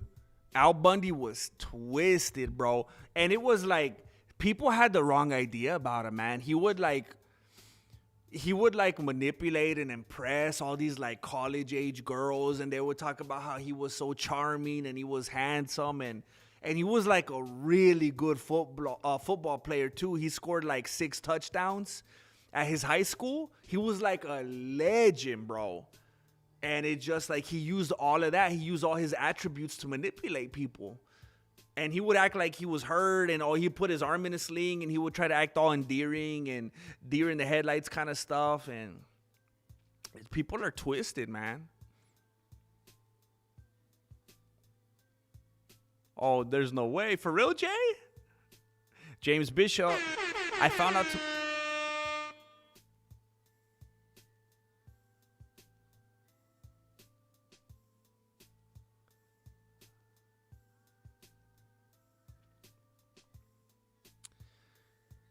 I find out tomorrow if I have cancer. I haven't told anyone. I haven't actually been scared in 21 years. I've been thinking about it all week.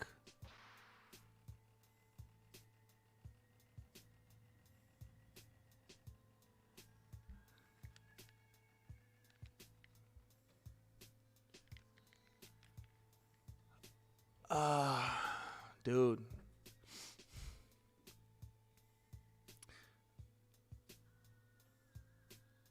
You know what, James Bishop? I'm not going to put anything on this. I'm not gonna be gloomy. I'm not gonna be negative. I'm not gonna I'm not gonna do what I was tempted to. I'm not gonna feel how I was tempted to feel. And I'm not saying that I believe that we have the power to change things like that anyway. You know, name it, claim it type of stuff. I'm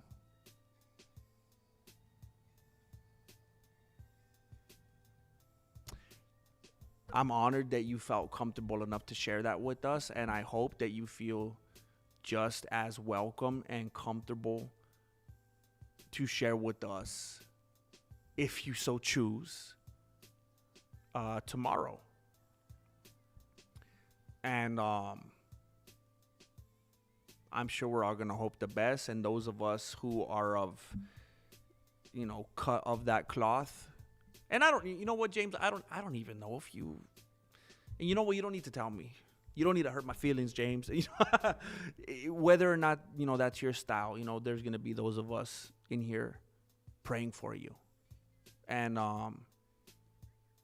dude,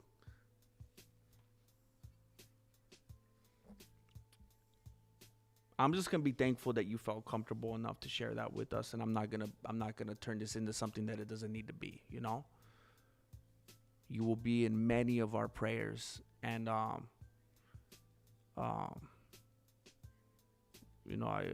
hope and ask for the best for you, bro.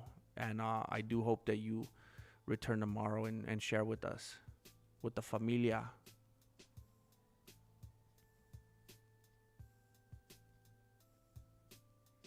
Yeah.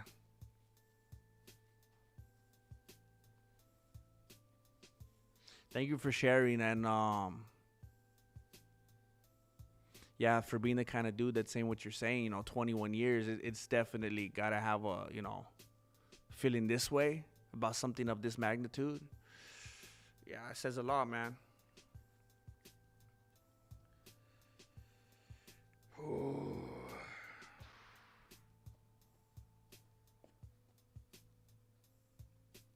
You just gotta do that. What do they call it? Prognosis or whatever. You just gotta do that prognosis like if it was Paulo Costa. You know what I'm saying? You just gotta be Joe Pfeiffer. You know. That's all there is to it, man. Let it know what's up. Put it in its place.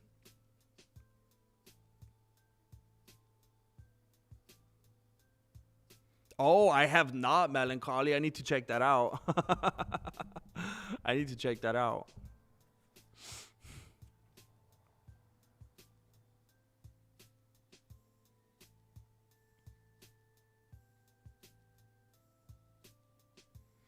Dang, bro. That's gotta be... Shoot, man. That's gotta be a heavy thing that you're carrying yourself. Not even telling your family about it. But I get it, man. Like... You know, and it's a way that men think a lot of the time, you know, not wanting to put that weight on your family, you know, because that's how we think of it, you know. Other people would be like, you know, there's people who would be like, that's not a weight, you're supposed to share, you carry that together. And I get it. I completely get it. That's got to be a lot for you to deal with right now, man.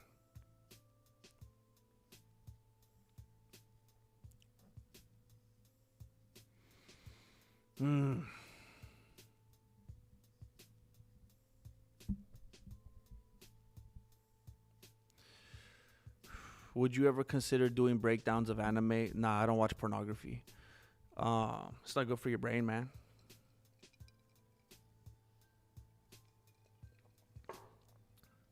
You got to turn away from that, bro. You got to turn away from that wickedness.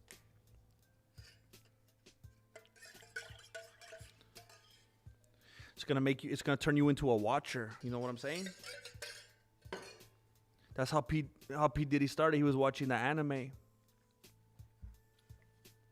It's niche and could attract the anime audience, which is huge and could grow your fan base. I wonder, maybe I could do some anime breakdowns on Patreon, maybe on the membership tab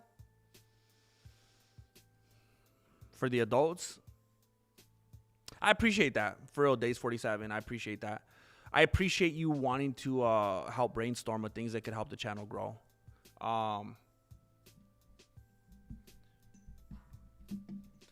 mean, I was trying to branch out a few weeks ago and go back to some of my old ways and break down fights that had nothing to do with the UFC. I was breaking down like backyard fights and stuff, thinking that it would get some people back in the inner circle. And it's just like, and it's not even the people saying that they didn't like it. It was the impressions. It was YouTube. When I look on the back end on the platform, they're just not getting impressions. YouTube's just not pushing them out. Like YouTube can't fool me, you know? YouTube's not gonna trick me into thinking that I don't make good content. Cause I guess YouTube forgets that I have, you know, YouTube Studio, and I could see the lack of impressions. They're just not pushing my videos.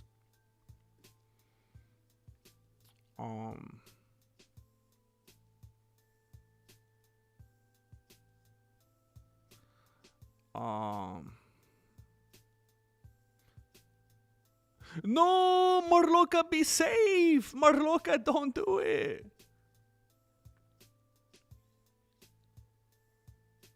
Hey, Jane, I was so caught up in the chat yesterday. There was moments when I was like this. I was like, are you guys going to say something or what? I thought it was freezing on me. I thought that my internet froze. I was waiting for people to chat. I was like, man, you guys are being slow.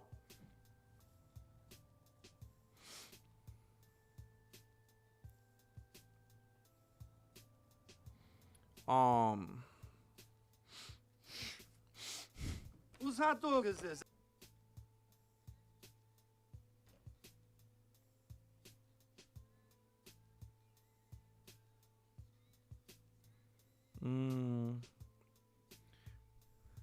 Am I a Pisces? No, I'm not into what do they call it? Satanism, or what is it? Astrology? Nah. I will tell you this, and I take great pride in it. I'm a April Fool. Where my April Fools at? Where my April Fools at?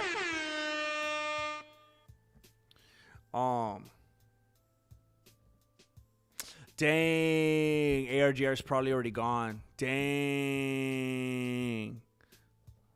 Well, good night from the past. Or from the future. From the past, I think. Dang. Thank you for being here, ARGR. What's up, Sal Si Puedes? Just hanging out. I'm just trying to decompress a little bit. I got a lot of things to do today, and I wanted to come and chill for a little bit before I had to. I always tell my lady, like, if there's stuff that she needs my help with, stuff that we need, I tell her, please let me know, like, a stupid amount of time ahead. Because I need to, like, mentally prepare. I need to get ready. I need to psych myself up. It's a whole process, you know?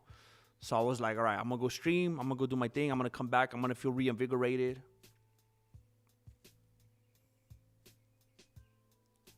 Oh, no, the chat skipped on me. Oh, no. Here we go.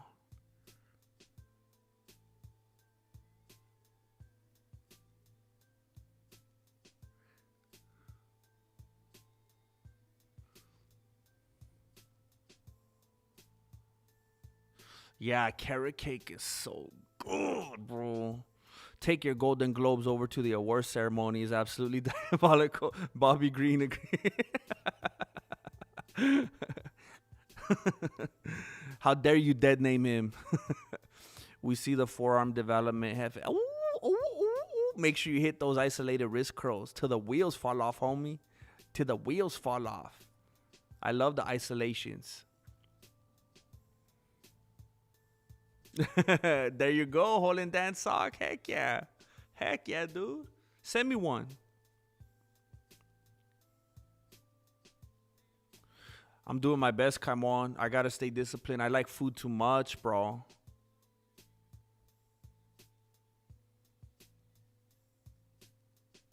Ooh. I mean, it'll be nice to be done that early, Holland Dance sock, but I mean, shoot. If you got to wake up at 3, you're going to bed at like 4 p.m., dude. Dang, James Bishop used to be a baker, too.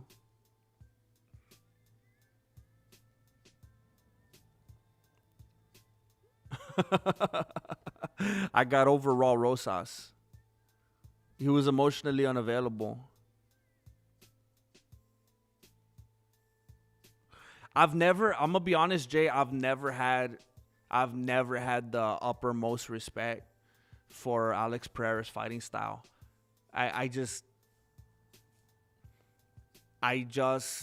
not blind. I'm not an idiot. I'm not a hater. Obviously, he's done what he's done and accomplished what he has.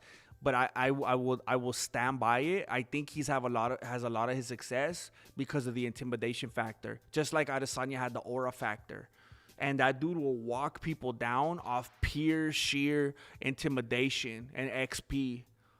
And there's just so many holes in his game. But people look at him like if he's a Terminator and they get scared and they get psyched out. My whole life with you. Baby, baby, baby.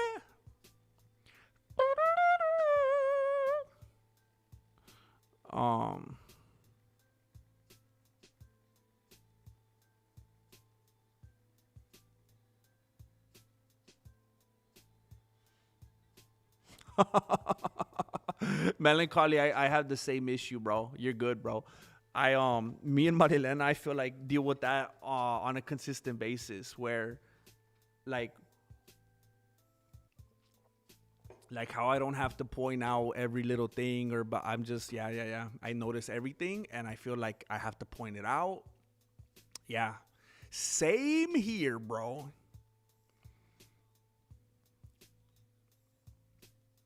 I heard ONE FC is YouTuber friendly too. Heck yeah, it might be worth reaching out to see if you can use footage on. Imagine if I start doing my thing, if I go back in time and I start all over with ONE FC. You know what? I've said it to you guys before. I don't know if some of you will remember this.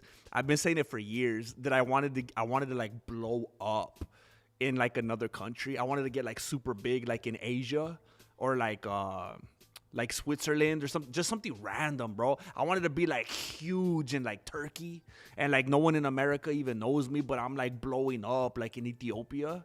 That'd be crazy, dude, if I do ONE FC and then like we're in cahoots and I just get all big over there in Asia. They're like, knock su cow.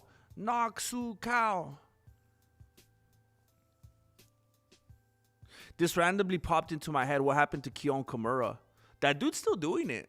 I actually got a notification today. Like, I'm getting his notifications. He literally popped up today on my YouTube app.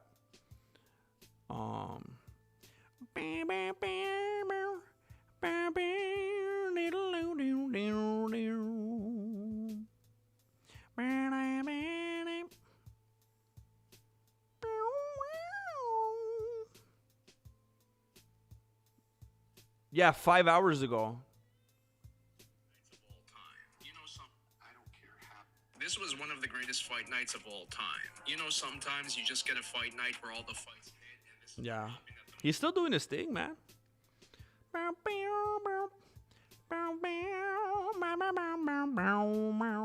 of the greatest fight nights. Oh, dang. That video that I just... The nastiest finish in women's MMA history. So Alexa Grasso. Oh, he's talking about the finish with Grasso where she did the... Bro, I want to do an edited video so bad. This was like one of the best cards ever. Grasso had the first submission / KO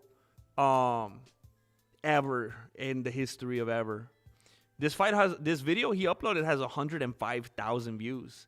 And then he did one with Adesanya and Pfeiffer. That one has 169,000 views. He's still killing it, man. He's killing it.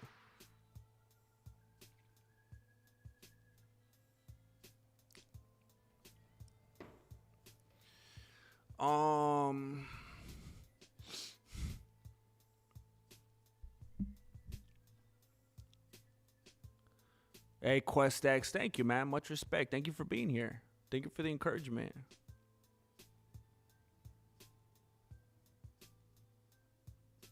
Yeah, Malin Curly. I am Canadian. I just played street hockey today. Yeah, eh.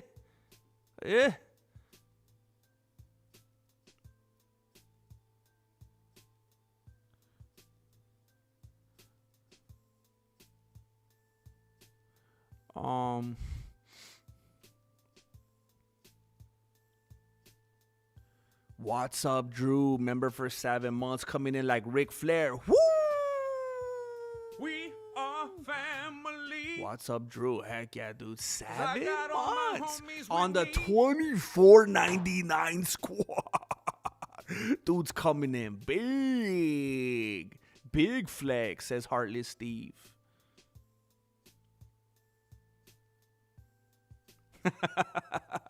Thank you. What's up, Drew? I only go to Tampa if it's spring break and Pauly Shore's there with MTV. Shades Cal in the building. What's up, Harley Steve? I'm saying what's up. Thank you, bro. You've been here. Thank you, dude. Oh, what's up, Drew? Look at this. What's up, Drew is humoring me. What's up, Drew's humoring me. I appreciate it, dude. Thank you, man. That's a big one. Thank you, dude. I think it's called crowdfunded content. Yeah. No one outside of Montreal knows what those dummies are saying. Hey, Jane, does anybody from Canada pronounce it Canada? Was Michael Scott actually just a man of culture? Does anyone say Canada? James Bishop here for the breakdown. In for the breakdown. James Bishop's here for the breakdown. Thank you, bro. Thank you, dude. Heartless Steve. I tried to be first, but I wasn't paying attention. Hey, bro, the first shall be last and the last shall be first. You already know how it goes, dude. You already know how it goes. You did enough, bro. You kicked it off, bro. Thank you, man.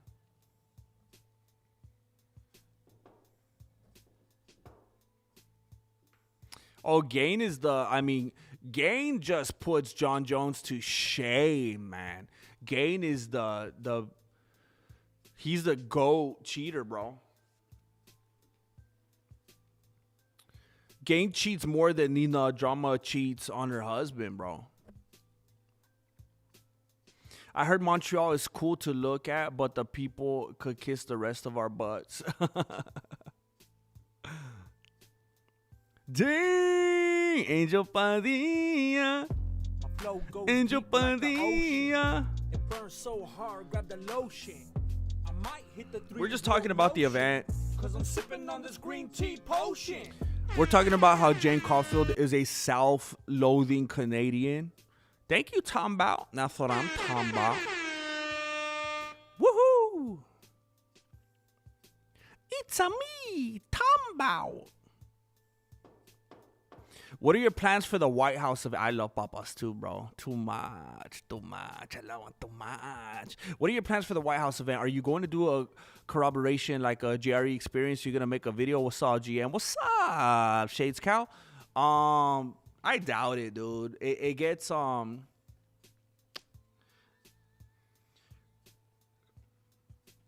it's only people who are like super wealthy, like, you know, the people in Joe Rogan circles that will get together like that and do a stream like that. And it's no secret. It's no secret for a lot of YouTube creators, the streams are the livelihood. That's just what it is. And, I've been doing this for 10 years. I've had conversations with different YouTubers. I know like different perspectives and mindsets and how people approaches certain things and what they like to do together, what they don't like to do together. Unless you're like really rolling in the dough, it's usually not a good idea to do a stream like that with someone else. That's why those kinds of dudes could get together, because like money for the most part is like not even a factor to them. Or for somebody like, there's been stuff coming up here and there lately about like maybe Brendan Schaub's kind of struggling. Well, what's Brendan Schaub going to do? Is he going to stream on his own channel by himself? Or is he going to go get that JRE bump, There's still some people out there, believe it or not. There's people out there that are just like general podcast listeners that just want to listen to something that aren't in the MMA sphere. They're not in the Brendan Schaub sphere. They're not in the Reddit sphere. There's people who will come across a Joe Rogan stream and not even know that they're supposed to be indoctrinated to hate Brendan Schaub. And they'll be like, oh, who's this? And then they'll go watch his channel. They might not know that they're supposed to hate him, right? So, it makes sense for those dudes, but I'll probably be on here by myself, dude. James Bishop's, dude, look at this dude is throwing down 20 big ones to say, what's up, Angel? I really appreciate that, man.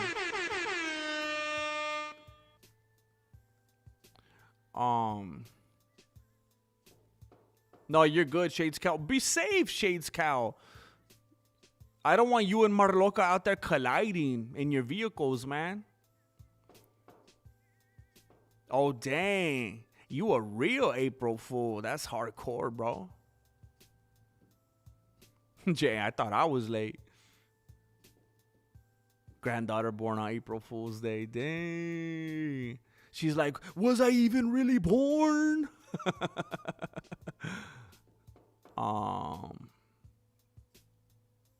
Yup. That's how it is, bro.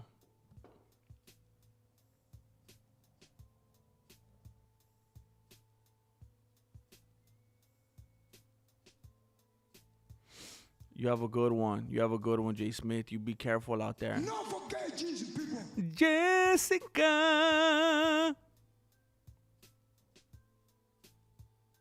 Watching a movie, un película. Dang, all romantic. The movie and chill. I love it. Long story short, I got a lot of chores, a lot of things I got to do today. And I told Marilena, you know what? Let me go chill out for a little bit before I blow my beanie off and go to my dojo and do a couple things. And then I'll come back and do everything I need to do. I needed to decompress. I was having a really, really cranky day today. And I was like, you know what? I'm going to see you in a couple of hours. I'll be back. So, no reason. Just a little decompression session for me, a little bit of therapy.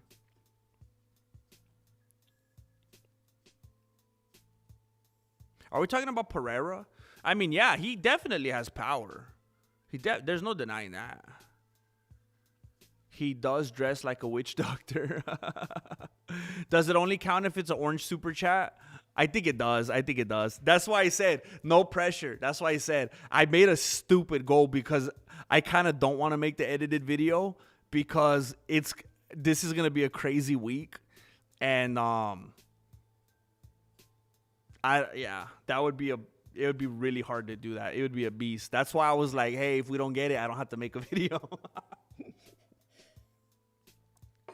I was kind of just being a punk, to be honest.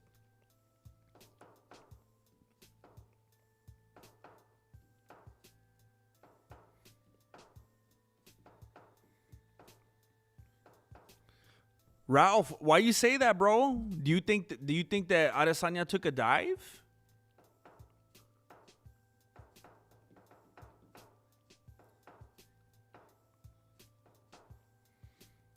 Heck yeah, melancholy. Yeah, I get it 100%, bro. And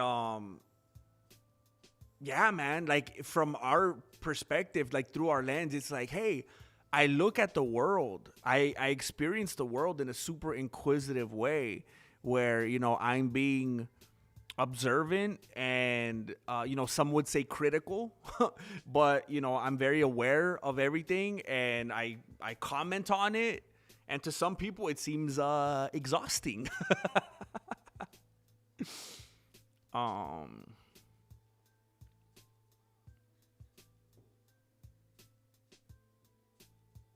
If you start doing anime reactions, I suggest One Piece, Naruto, Vinland Saga, Hajime no Ippo. Knowing you'd appreciate the themes, character writing, the world building, and morality arguments. Ooh. Dude, it would be hilarious if I started doing that and everything absolutely blew up. That would be amazing, bro.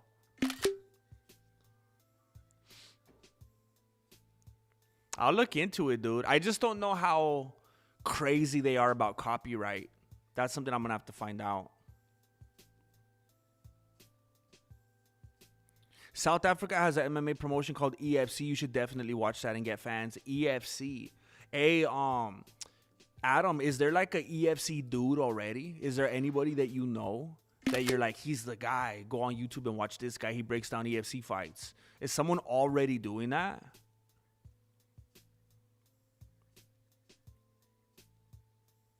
Dang, Cheeky Metro doing me like that. Don't do me like that.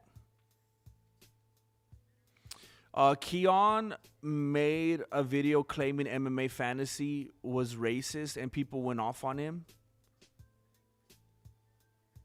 Who's MMA Fantasy?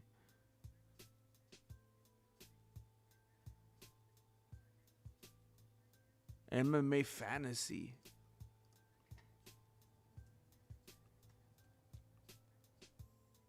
MMA Fantasy. It's an app where you could compete with people. It's like a betting app or what? Huh.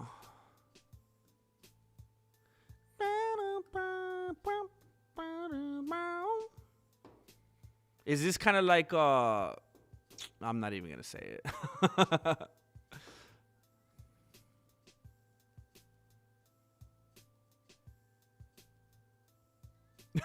Jane Canada.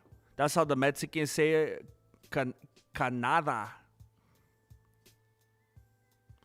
Canadia. Oh, snap. What did I say about Nina? I can't remember. What did I say bad, Angel? You're not going to get a collab with Nina. What did I say about? Oh, because I'm talking about Pereira. Isn't her boyfriend Armin this week, though? Until she goes back to Marab or... It's crazy, dude.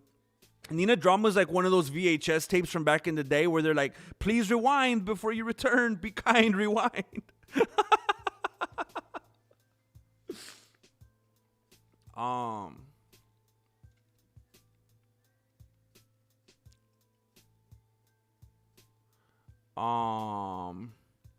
GM, does your lady think you do it for attention? That's what I struggle with. It becomes performative because I want to fit in.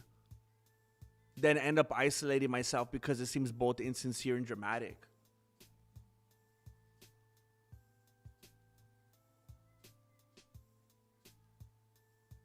No, dude. I mean, everybody's gonna have.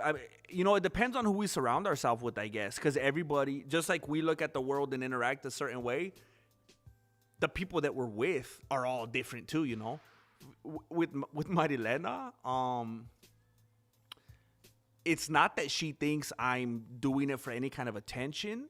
What happens is I think she thinks I'm like picking on her, and she'll get defensive.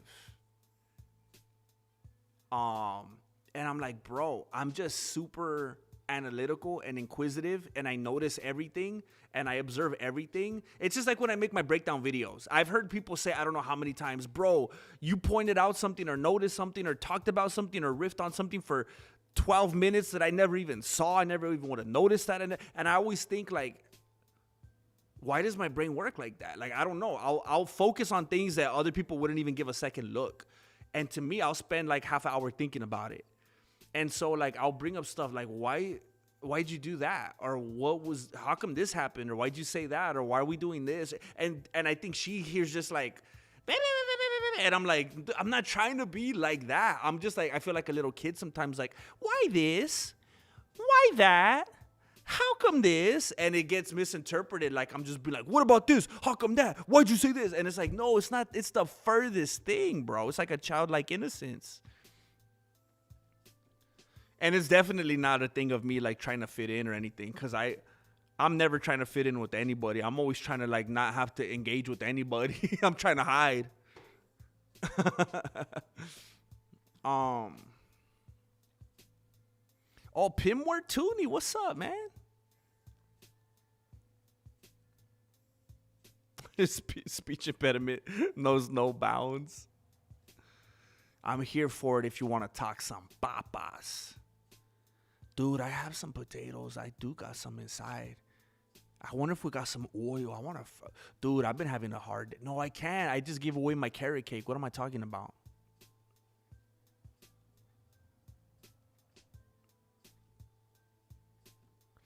Hey, bro, I need some sleep. What's up with the sleepy content? Can Avato get a new episode? Bro, John Crook, I was just talking about it earlier. My video's already falling off, bro. I don't know if we're going to get to episode 8. I'm barely at episode 2. Dude, this is not looking good, man. Well, look at UFC news to fall asleep to. Episode 1. This one didn't even do good, bro. But I was like, you know what? It's barely getting off the ground. Whatever. The first episode has 5,134 views. It's pretty pathetic, bro. 300,000 subscribers. I got 5,000 views, right? Okay. That's episode 1. I was like, okay, we'll build on it. We'll get better. Episode 2 has wait, where's it at? What the heck? 2,383. I'm not even halfway there, bro. This is not good. This is not good. Nobody's watching it, dude. I don't know if you've seen episode 2 yet. They come out every Thursday, but this is not looking good, man. People don't want it. People aren't here for it. I'm going to get canceled. I'm going to get canceled before I even have my series finale. They're trying to take me off the air.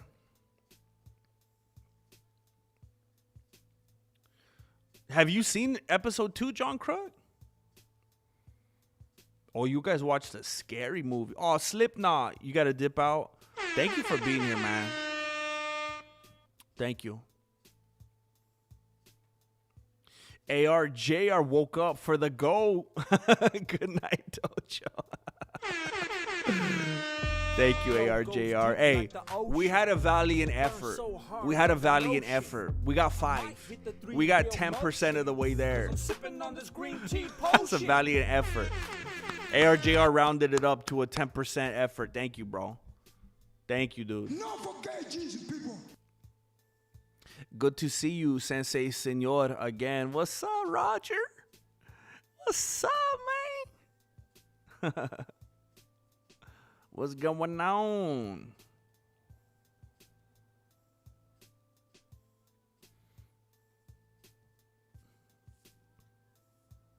Ain't nobody got time for that.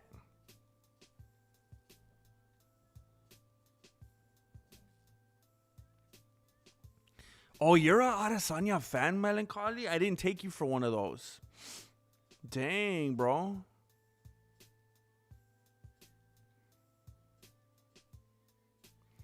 Jane, what's One Piece? It's a bikini.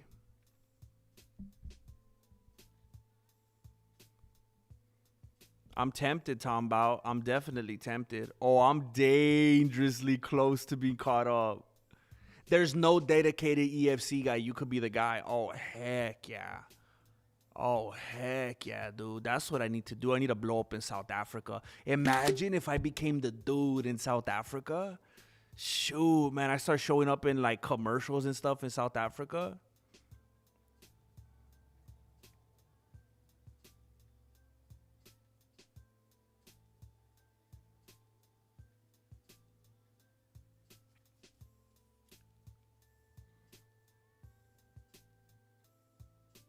Dang, that's messed up. Can't even imagine, dude, especially the way kids are these days, bro. 100% they think it's a personal attack. I think I misspoke when I said my lady says I do for attention. More so the kid analogy. Yeah. Exactly, bro.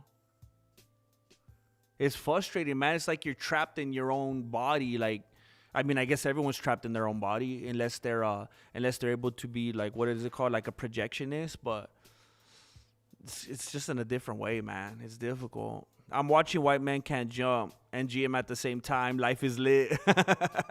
Dude, that's a classic. Are you watching the new one or are you watching the good one?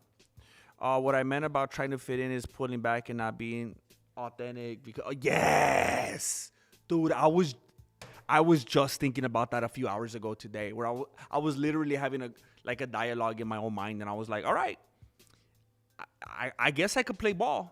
I could act like this. I could act. I could toe the line and be so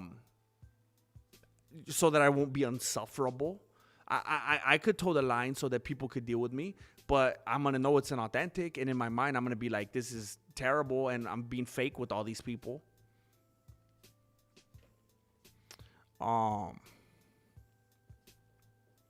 Heck yeah. What if we all get like matching watches and we all get on that South Africa time? GM, are you good at reading social cues and norms? See, here's where we may differ, bro, because I know there's different levels, obviously. I mean, look at how they refer to it. I'm like super hyper ridiculously aware of it. Like I pick up on all of that, like maybe too well. I pick up on it to a level where it's like me being a misophoniac, where like I can't stand certain noises. I'm so aware of the cue because I know one of the traits is not being aware. I'm so aware of them that like I almost get I kind of hate talking about this.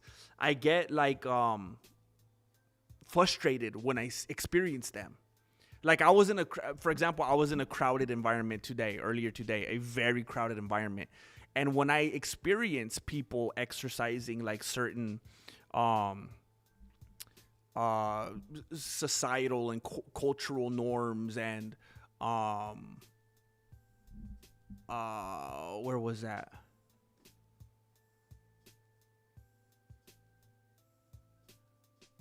And where did you write that? How did you word that?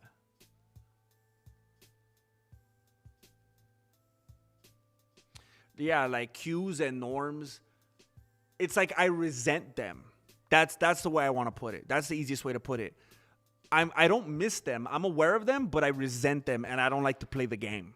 Just like when you caught me the other day, and I don't want to try to bring too much attention to it, but when somebody asked me how I was doing, and I was like, I'm doing fantastic. How are? Oh, you know what? Marilena always gives me a hard time. She always gives me a hard time. Like if like the kids ever have like a friend over, or sometimes like Marilena, like some of her family will come over to visit, and I'm so bad at small talk. I'm the worst at small talk because it feels fake and forced. Because that's what small talk is. It's inauthentic. And so I'll walk into a room and someone's there and I'll be like, hello. Like, I don't know how to just say like, hey, what's up, guys? How are you? Like, what's going on? So I'll walk in and I'll be like, hello. And she'll be like, why are you so weird around people? People aren't going to let their kids come over here. And I'm like, I don't know how to act. I don't know what to say. What am I going to do? Like, hey, how's your school? How was your class today? I don't care whatsoever, but I know I'm supposed to act like this. You know, it's tough, man. I wear the t-shirt all the time and direct people to the channel when asked. I've even seen South Africans in the chat. It's more than... Wait a minute. Which are you talking? Wait. I don't want to get too excited. Are you talking about you've been wearing the EFC shirt? Wait, did you say EFC or ECW? Or are you talking about your MMA shirt? That's crazy, dude. 5 a.m. You're on your way to work right now? Oh, snap.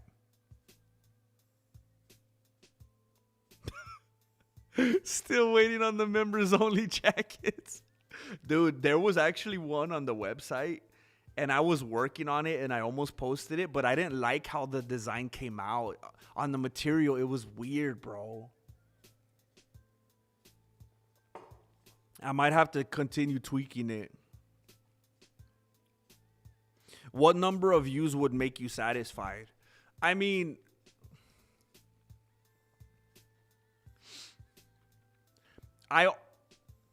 it's not a vanity thing. I just want to be able to not have unfortunate conversations with Marilena constantly about bills, you know? If I could just make a living, I'm fine. I don't have to get 1 billion views on a video, you know? Because even when I would do videos and they would get 100,000 views, it all matters on the CPM, how many ads are on there, how many people actually watch the ads. There was times, because for me, for my CPM, for whatever reason, when I would get videos that got like 100, 125, 150,000 views, those videos would typically make around $200. So if I'm uploading a video, I'm breaking down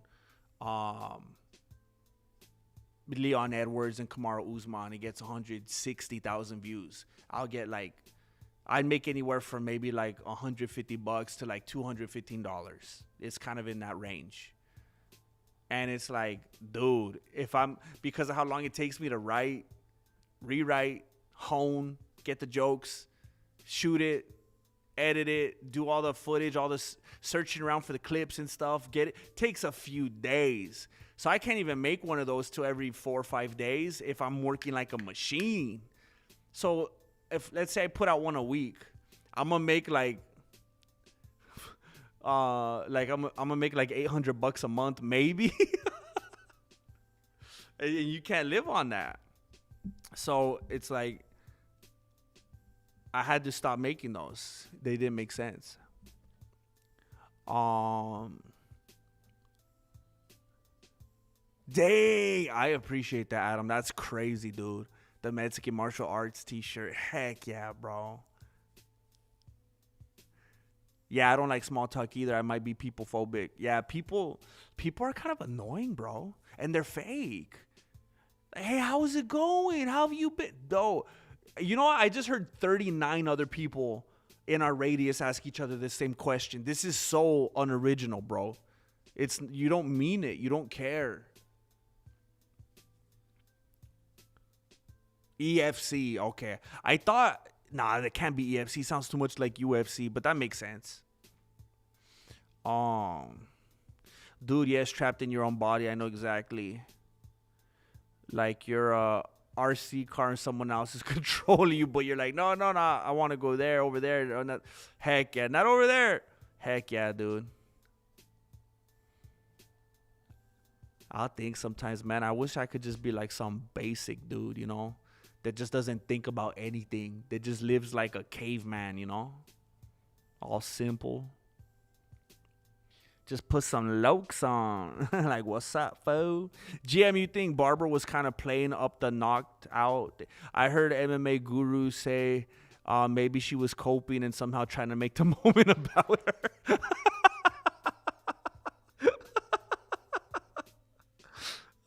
That's such a funny way to put it.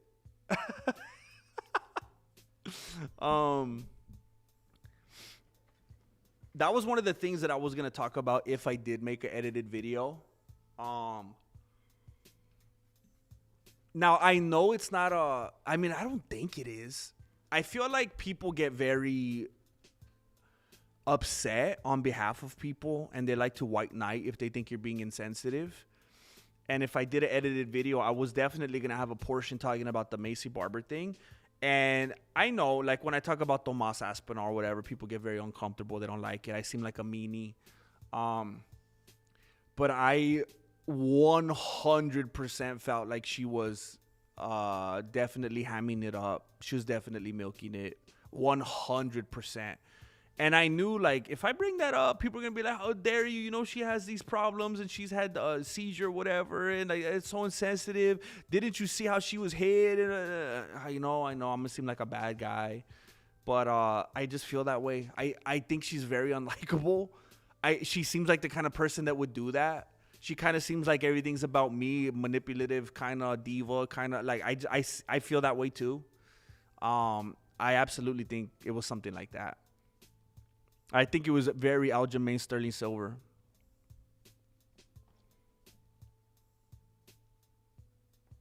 Yeah, allegedly Barber had up to 4 seizures in her last fight camp when she pulled out against Blanchfield once while waiting to get on the scale, apparently. Dude.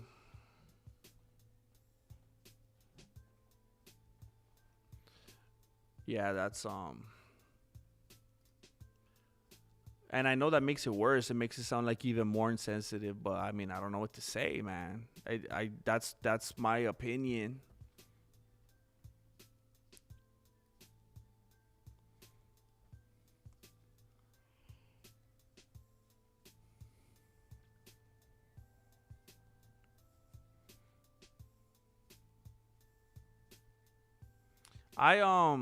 I'll give it another try with a different design and see if I could get it to work out. How's it going, GM? How you been? Want to hear about my day at school? Bro, it takes everything within me. It takes everything within me to stir up every little bit to give that energy to Marilena, you know? And I still fail. Bro. I have master conversation. I have no issue saying I'm not interested in walking away or get to the point. Dang. I need to get on that level. GM, who's your favorite fighter on the roster? On the roster, Alexander Volkanovski. I love Alexander Volkanovski. He's the best. I like that dude a lot. I also like I'm trying to keep liking Sarukian, man, but he's getting kind of annoying, and I don't like him being out there acting like a playboy. You know, have some respect for yourself and for your family. But I really like Volkanovski.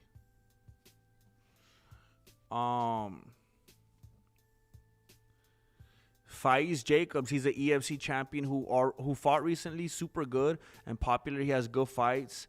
And the one that happened was a cockfighter shut down. Wait, what? They were fighting chickens? And the one that happened was a cockfighter shut down for... Wait, what? All right. I'm going to look that up, bro. It sounds sketchy, and I like sketchy things.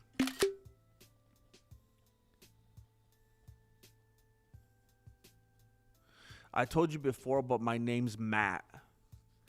And I always greet people this way because I'm awkward. They say, hey, Matt, and I smile. And say, hey, Matt. They laugh, I laugh, and we move on. Wait a minute. Wait, what? So you just like totally full blown to the fullest mirror them, like with no adjustment? So you're basically like mocking them. You're mocking me, aren't you? Hey, Matt. Hey, Matt.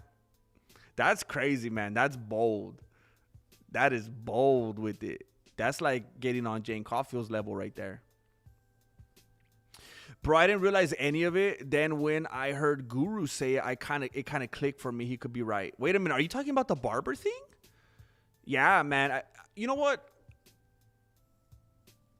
People that do the kind of thing that like YouTubers, MMA YouTubers or whatever, whether it's myself or MMA Guru or whoever, MMA Luke Thomas, whatever. I think your brain kind of gets used to it, kind of gets conditioned to look for things.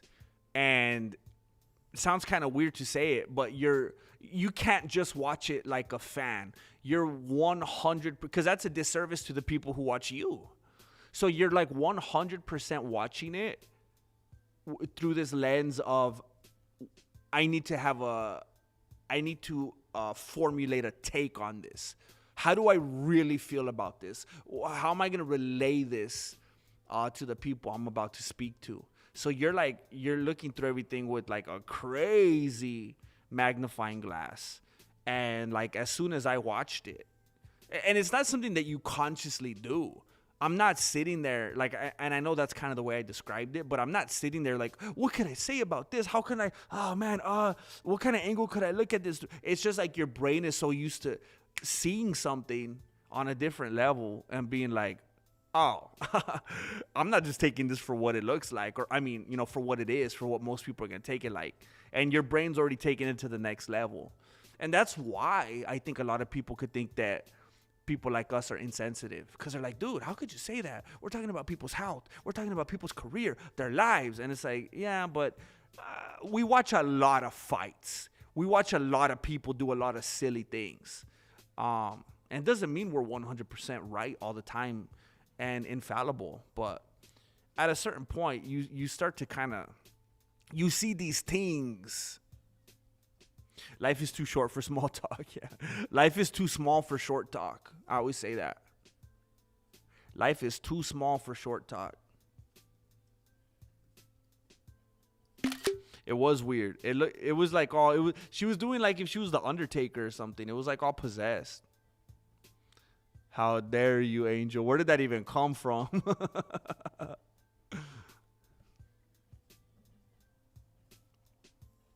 Dang, I didn't know you guys cared so much about those jackets.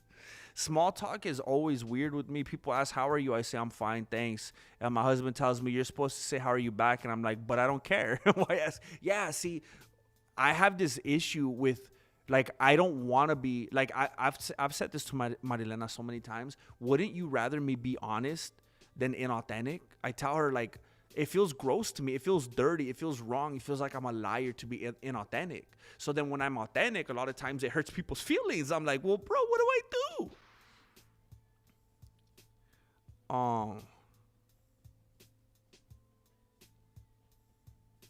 Oh, cocky. Faiz Jacobs, he's an EFC champion who fought recently, super good and popular. He has good fights. The one that happened with the cocky fighter. There we go. I don't know why I should have been able to think of that on myself. on my own, bro. My brain is not working good right now. No one calls me Angel at work. It's been so long, it would be weird. Dang. They call you PR Cell at work? That's weird, dude.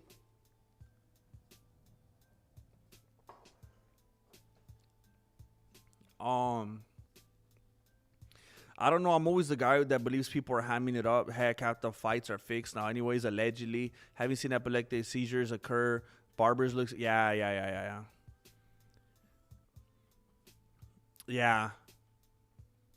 Yeah. It didn't help that they had the... I mean, they had the camera on her like if it was her Oscar moment, too. Like, if there would have been people standing around her and it was a little more secluded. But it was like the perfect... It was like the perfect storm of misfortune for her. Like, if she would have pulled that little thing the way she was doing it, but the camera wasn't as focused on her, and maybe it cut away, maybe there's people in the way, it wouldn't have looked as fake. But it did not look good for her.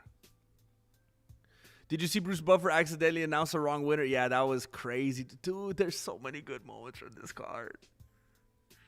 There were so many good moments from this card.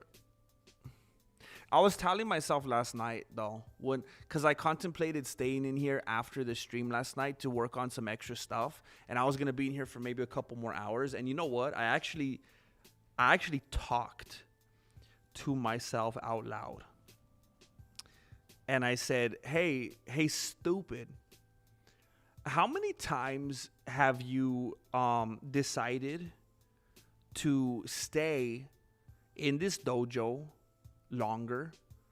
How many times have you, whether it was after a stream or after you recorded something or after you edited something and you thought, I want to stay a little longer. How many times have you done that, you moron? And it actually ended up paying off and being worth it?" And I was like, never.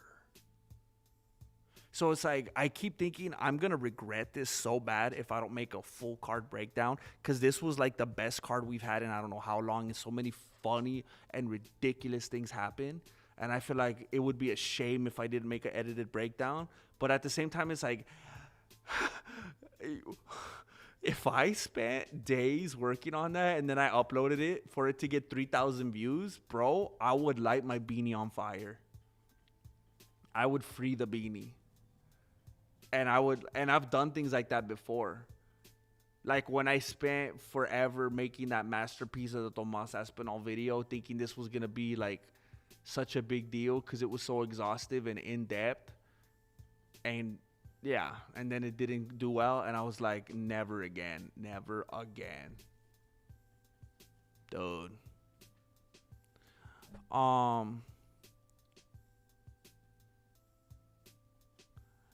Baby, please. Baby, please. Also, if you leave it up to me to think of a topic, it's going to be the most random thing ever. How do you think they get all them hoes in the Swiss cheese? They have tiny miniature itsy bitsy mouses. You read the room, GM. Wait a minute. I hate it when I look stupid like this. How did I read the room? What did I do? What were we talking about? What were we talking about? Shoot. Or are you talking about when I went, hello? I don't know. They call me Mr. Padilla. Oh, that makes more sense, actually. That makes a lot more sense. Mr. Angel. 1 second too late. For real, Jane. Better out than in, I always say. You know, same thing. They call me bruh. What if Beltran just stunk so badly that she passed out after? Maybe, dude. That's a double takedown for Beltran because he's been lacking, you know, in other areas as well. Is Gaethje versus Tapuera a death sentence for Gaethje? No. I before, not that long ago, I would have said yes. But you know what? That's the low-hanging fruit of it. That's too easy. I would have said yes a few weeks ago. But if Gaethje fights Tapoera the way that he fought Fiziev, it is not an execution.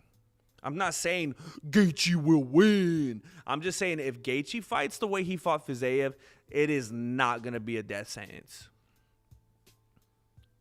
It's just, what Gaethje are we going to get? That's all it is. If he's the stupid Gaethje that's like, yeah, one of us are going to get... why did he turn into Stone Cold Steve Austin? Yeah, and that's the bottom line. My name is Dustin Gaethje, and if I go in there with my opponent, you know, my fighting style, we go toe-to-toe, we go rock 'em, sock 'em. One of us is going to get knocked out. Sooner or later, I'm going to get knocked out. Like, if he goes in like that, then yeah, he's stupid. But if he fights like he did against Fiziev, he's going to do okay.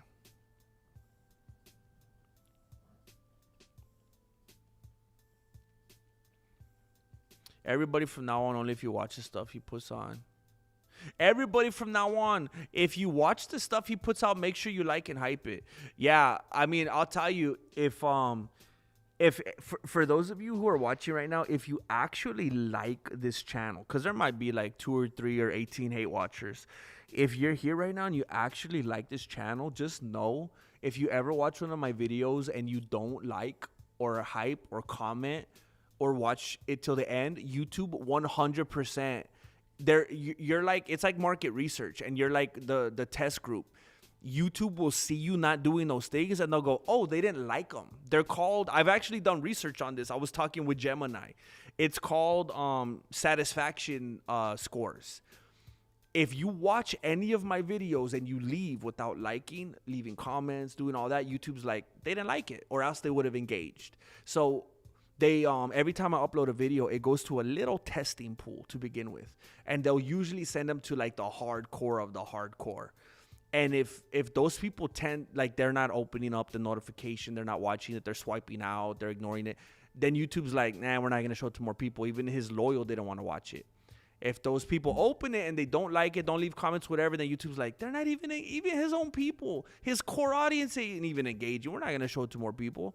But if you do watch the whole thing and you do all that stuff, then YouTube's going to go, blah, blah, blah. They're going to start spamming me. So, just so you know.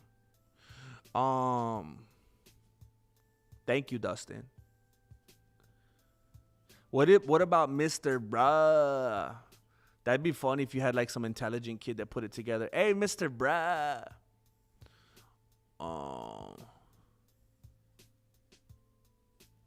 Go die a brave man's death. I don't know, dude. I was talking too much during the stream. Is that literally what he said? Go die a brave man's death. Oh my gosh.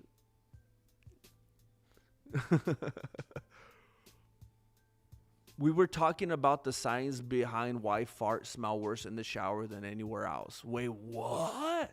Do they? Do they? What if it's like Mentos and Coke? What if you put like pedos with soap and it just creates something deadly?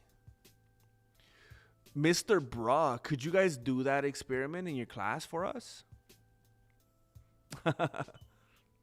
So is me smiling and saying hi, Matt, mocking them? Because that's definitely not my intention, but it's very good to know. Oh, yeah, I 100% think it is, bro.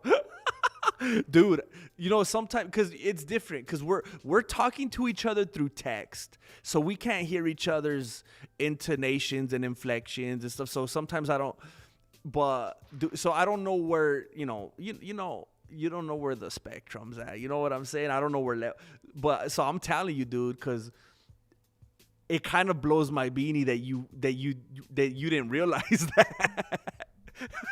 Yeah, if somebody came up to me and said, "Good morning, Jesse," and I went, "Good morning, Jesse," it'd be like, okay, I guess I won't tell you good morning anymore. Like, it'd be like, dude, like, you're flat out, you're literally just mocking me, dude. Like, yeah, it could seem kind of harsh, bro.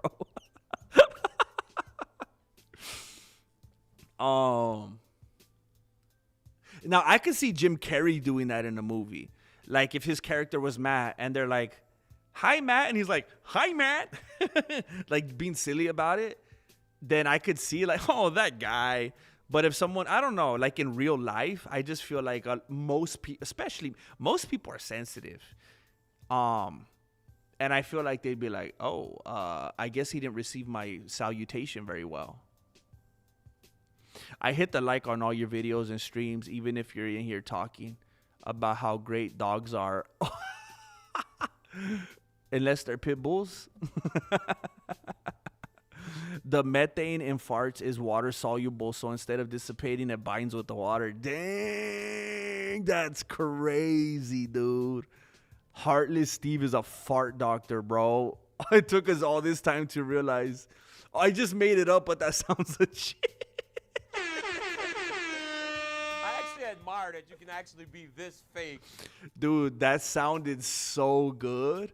You sounded like ChatGPT right there. I completely believed you, bro.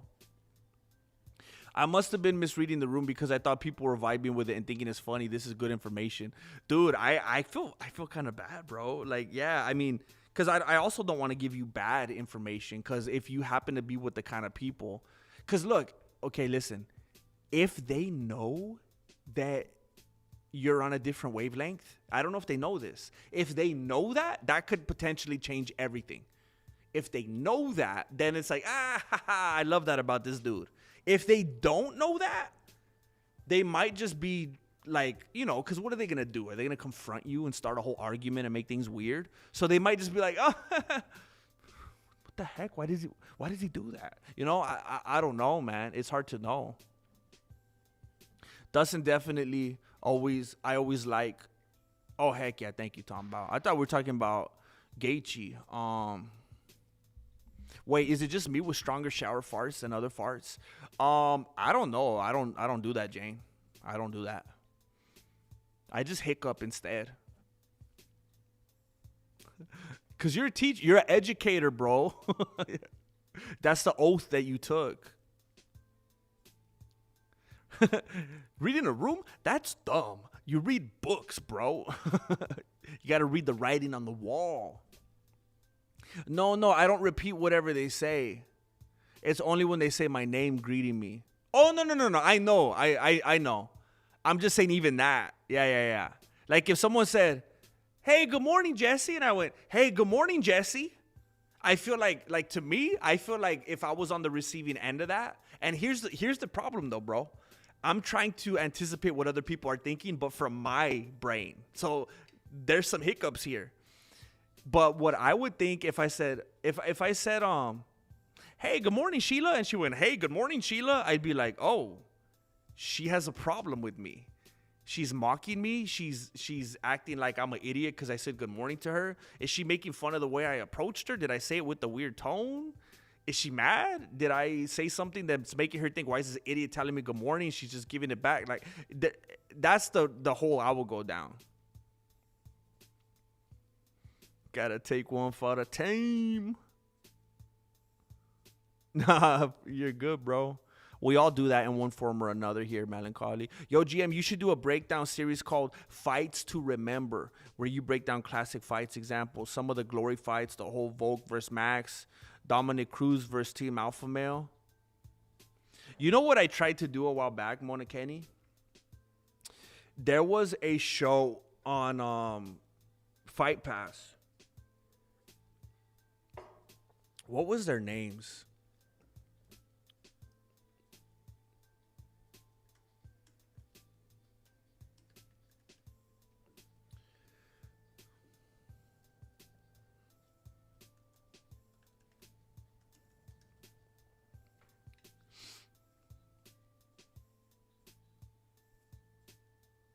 There's these comedian brothers. They're called the Sklar brothers. They had a series on Fight Pass called The Nosebleeds.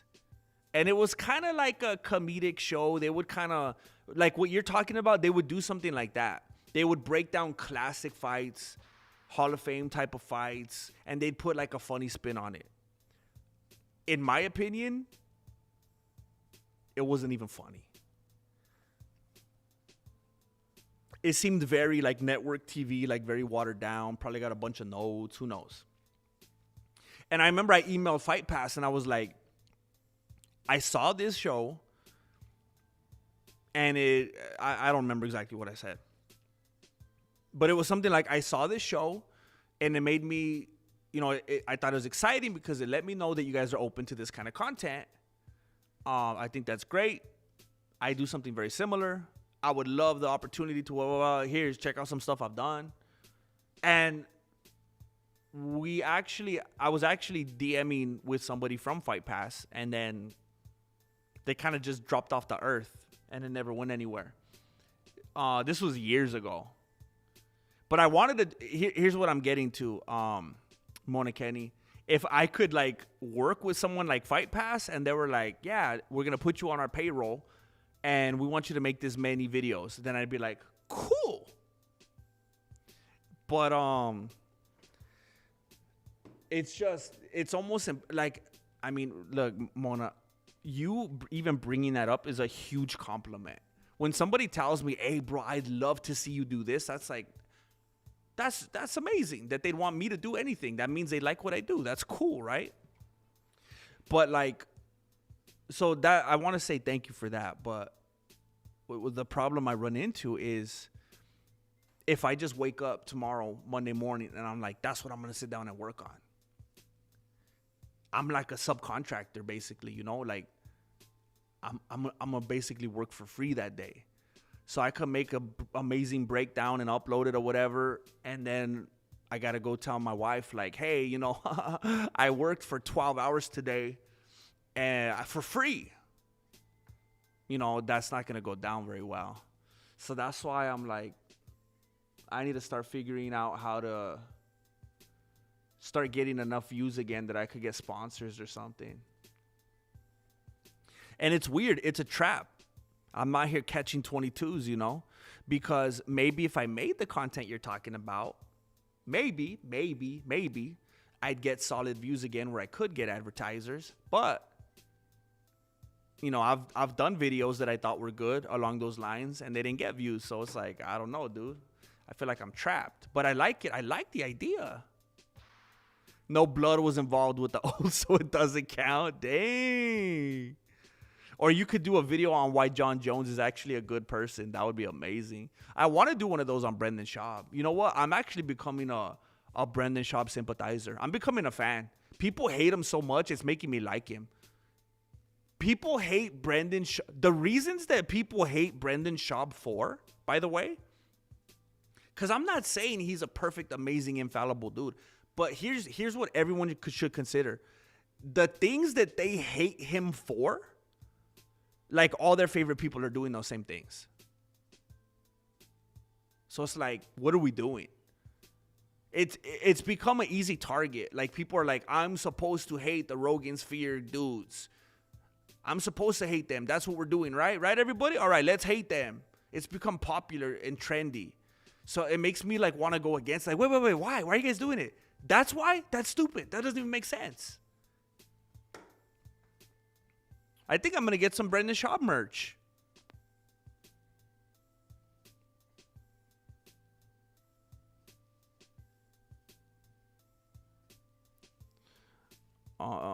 Pinky promise is equivalent to a blood oath.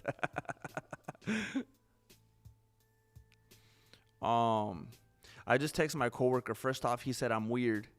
Then he said farts smell worse in the shower due to a combination of high humidity, enclosed space, and lack of clothing.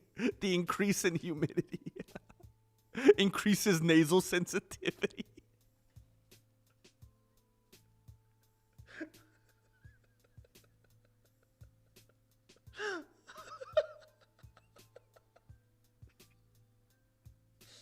Oh my gosh. Angel Padilla is going to go to work. When he goes back to work, the principal is going to call him and say that, hey, your coworker came to see us and we got a restraining order for you, bro. Why are you sending these weird text messages?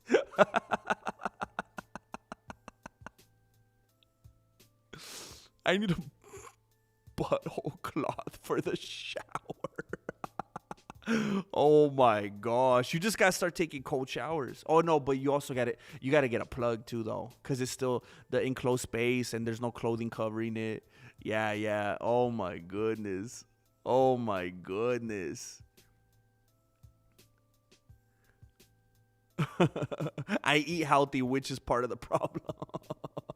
Was at the dog park with my girlfriend, saw this woman, and I was shocked how much her and her daughter looked alike. I pointed at her and was telling my girlfriend. I walked by her smiling and waving. It wasn't until my girlfriend kindly told me that lady was mean mugging you. She thought you were mocking her. My dumb booty was passing by waving, thinking, wow, they look so much alike.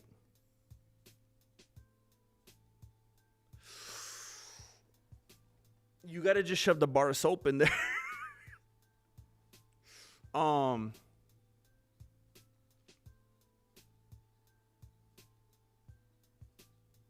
Wow, yeah.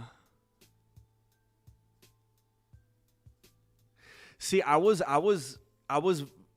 kind of brought up in a way like, so that is not something that's not a circumstance I would find myself in, melancholy, because again, everybody's different and they have different experiences and it manifests in different ways. I was raised in this way, and personally, I like it. I was raised to. Now, do I still have my mental quirks? Yes. But I was raised in a way to be very considerate and very polite and respectful. I was raised super old school. And also with a healthy fear, because I grew up in a town that was not very safe. And so it would never even occur to me to like point at somebody. Like if I'm talking about someone, I'm like this, watch. If there's someone next to me right here and I'm talking about someone over there, I'm like,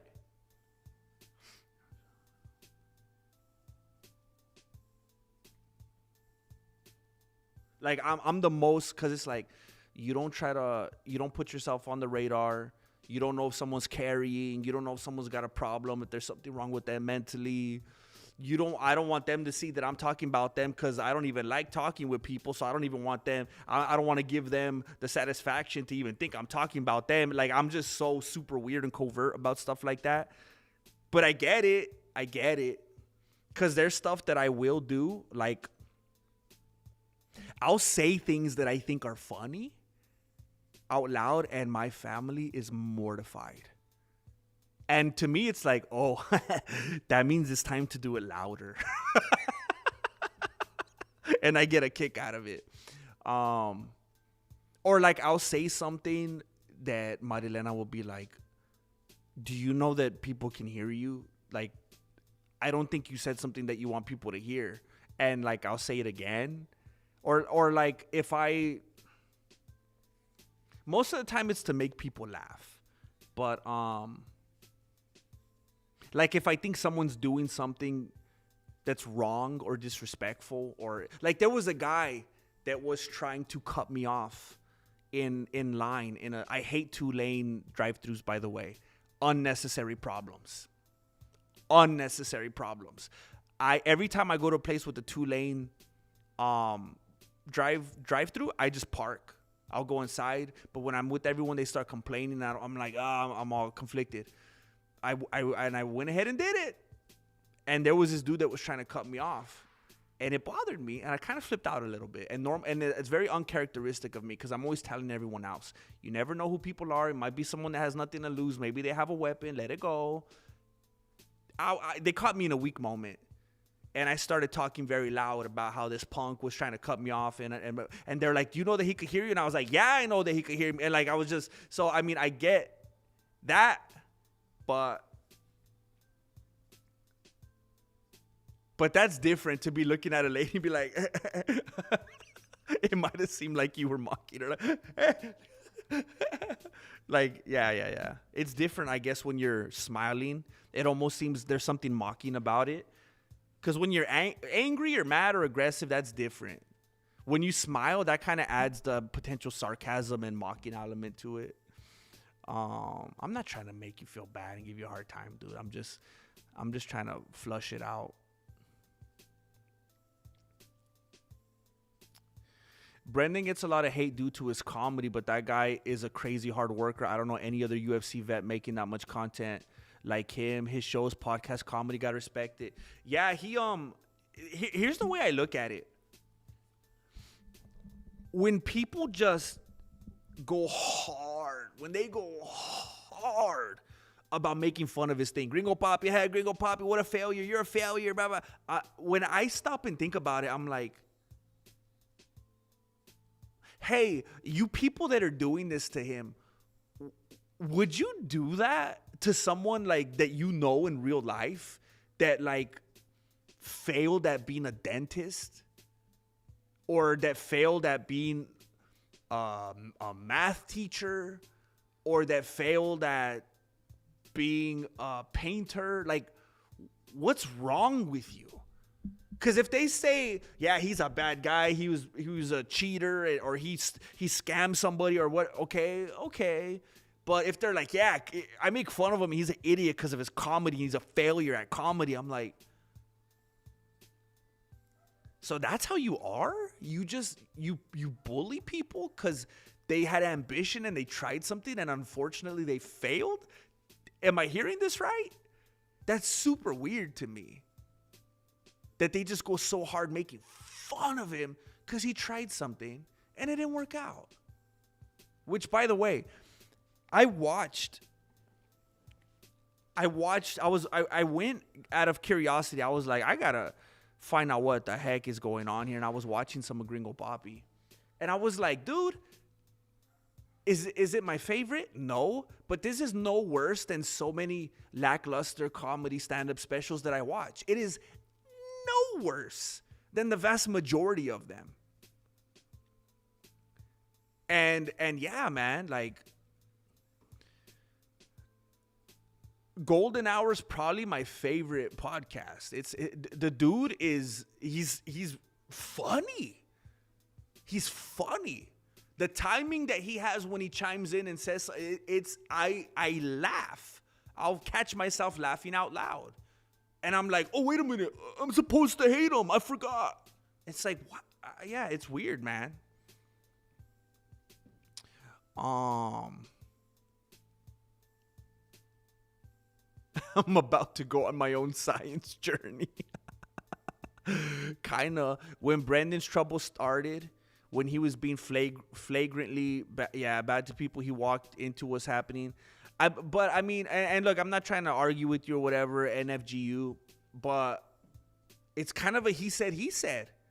Like that Mark Hartley guy came out and was talking, like, you know, the whole expose, but that dude seems like stupid annoying. That dude was clearly trying to get his 15 minutes, and he was insufferable. Like, I obviously, I love the MMA hosts. I've been talking about them for years. I've been watching them for a decade. I have a show with Moss now. But Mark Hartley, that guy, when he was on the MMA host thing and they did the whole thing, Mark Hartley is like the most annoying dude. Like if that didn't scream, like he was coming at Brandon Schaub like Dan Hooker's ex was coming at him because of all his boyfriends. Like, it was like the most he said. So it's like, dude, we're gonna rely on stuff like this. We're gonna rely on people leaking this and that. Like, I don't know, man, because this dude's supposed to be the hero, and I can't even stand him. I was saved by Christ at a Skillet concert.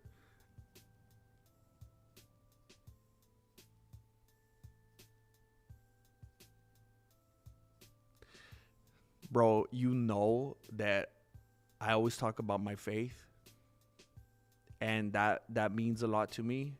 And I'm gonna be completely honest with you. I can't tell if you're being serious or if that's a joke, because for some reason, like the one-liner framing of it kind of feels like it was a joke. But I can't. I don't know if you're being serious, bro. But if you are serious, I'm very happy, bro. That's amazing, dude. But I can't tell, because then I'm gonna be happy for you. You're gonna be like, I'm just kidding. That's cool though, bro. I thought you dipped on us. What's Jericho Forerunner? It is so good to see you. Long time no see you, bro. Had fun tonight. Have a great night, Dojo. By the way, GM members only was a brand of jacket. Oh yeah, I know, dude. I got a few of them. MMA members only members only jacket will be sick. I'll do my best, dude. I'll do my best. I'll revisit it. Thank you for being here, man. I'm gonna check out very soon here as well. I've been out here for quite a while, and I still got a long night ahead of me, man. Thank you for being here and for your support, Heartless Steve.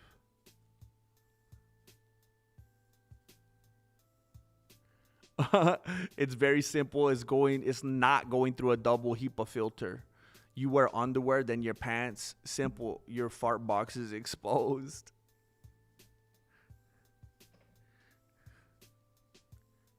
That's situational awareness. That's what I'm talking about. I see what you're saying, though. I call it the Nickelback effect. Nickelback was never really great. But then, hey, they had some bangers, bro. They had some slappers. Was never really great, but then because it was cool to, yeah, makes you hesitant. I'm telling you, dude, yeah. I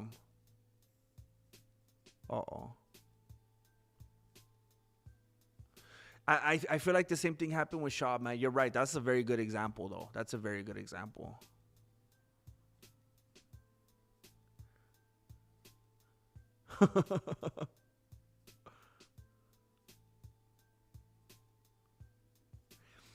What's up, GM? Been working on a new job, so I haven't been catching you live. Have you watched Fallout Season 2 yet? I still haven't, bro. Hey, life has gotten even more crazy since I last spoke with you, bro. Like today I was convinced that I was going to do a certain amount of yard work and get some things done in the yard, and I was going to get to hit the garage and work out. Got to neither. I'm very bummed out about that. I'm very upset about that. My whole life is always just trying to shift and make adjustments and figure out how to figure this out. And I never just sit down and watch something. Even like when I think that's one of the reasons I have reruns on a lot. I'll put on like Home Improvement in the background as I'm doing stuff that like chores or whatever. I won't put on something like Fallout 2 because I want to actually sit there and watch it and take everything in and pay attention, you know? And life has not gotten any less crazy since I last talked with you, man. The good thing is maybe the whole season's up now, right? So I can binge the whole thing. When Schaub helped out Ray Borg and his son multiple times, I stopped talking bad about him. I don't even remember if I knew that and forgot it. Yeah, that's cool, man. That's cool, man.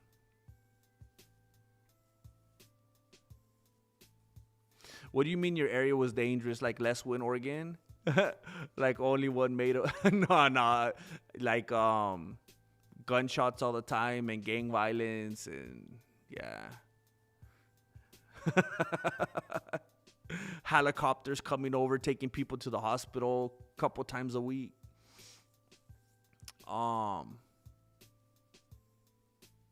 What if you were saved when you were 12 and then went on to break multiple commandments? Should I be saved again? James Bishop, I don't know if you're asking me something hypothetical or specific to your own life. I'll be as helpful and as generic as I can.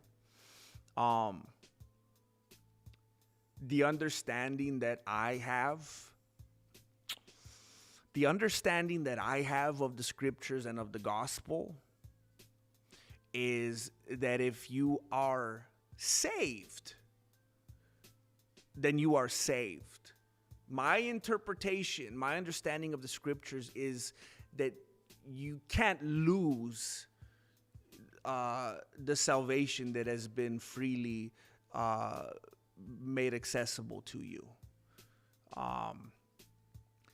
And a lot of people have this interpretation that is presented to them of salvation. That is, if you break, commandments, or if you violate this, you're out. You're out. God's done with you. And then you get into this mindset of condemnation, and I need to get saved again. And then you fall short, and I need to get saved again. And then you fall short, and I need to get saved again. But because you have grace under this new covenant, because you have this, it's never and some people will act like it. There will be some people who call themselves a Christian who will be like, oh, I guess I'm perfect now. But once you realize that calling on the name of Jesus and being saved and being renewed does not mean you're perfect, it gives you, and you allow that grace to work in your life, it takes a weight off. I can call myself a Christian and say that I'm saved and sin tomorrow. And it could even be the breaking of a commandment, which I'm not meaning to say that the commandments are pointless, but without going to a whole theological discussion, one of the biggest things for the commandments were just to present to the people, to let them know they could never really even uphold these on their own volition. They're impossible to keep up. It's basically to reflect to man his shortcomings and the need of a savior. And with the new covenant, it's not really that black and white anyway about living by commandments. But what I'm trying to express is, though, I think what the most important thing I'm trying to express is, if I call myself a Christian today and I break a commandment, I'd rather put it this way, because I don't think you should look at it that way. If I'm a Christian today and I sin tomorrow, have I lost my salvation? No, because being saved does not mean that you're perfect. It's a matter of being eternally secure, but that doesn't mean that you're perfect while you're here on earth. Christians enter this place of sanctification, a sanctification process that will never reach its full potential until they find themselves in glory. So you'll see people struggle with this throughout the Psalms, where they have faith in God, they have his Holy Spirit, but they're still struggling. They're still sinning. They're still going through it. Why? Because we're human. Because we are still flawed. We are still on a flawed earth. And we may be justified. We may be found righteous in the eyes of the Lord once we receive that salvation. We may be justified, but we are not fully sanctified until we are in his presence. So I would not be afraid of that. All that is the enemy. That's Satan. That's condemnation. There are times when I feel that I fall short, and I take a moment, I take a beat, and I pray. And I apologize, and I say, I've been incorrect. I do not want to be out of step with you. I do not want to be out of alignment with you. I know that even if I sin, because I cannot lose my salvation, that I'm still a child of yours.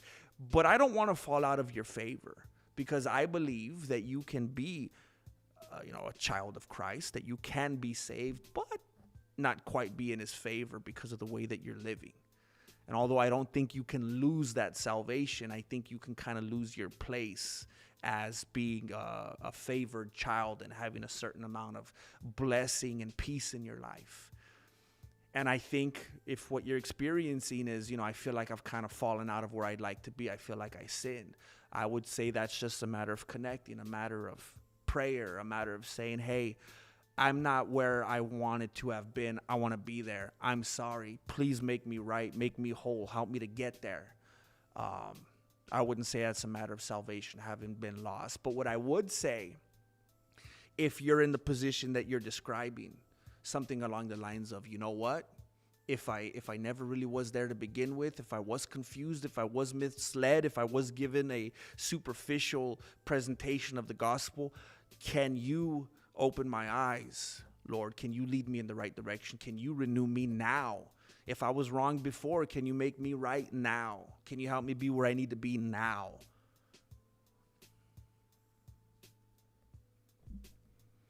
But it's nothing but condemnation to be in the mindset of every time you fall short that you're out of the family of God. No, you don't have to worry about that, bro. A lot of people think of God as this mean guy that's just waiting to crack you every time you do something wrong, when he's saying, hey, prodigal son, I'm just waiting for you to come back so I can embrace you, homie. I'm here with arms wide open. I'm not trying to kill you. I'm trying to say come back home. People think of God as a buzzkill because they want to partake in things that are just going to kill them. And he's just trying to keep them safe.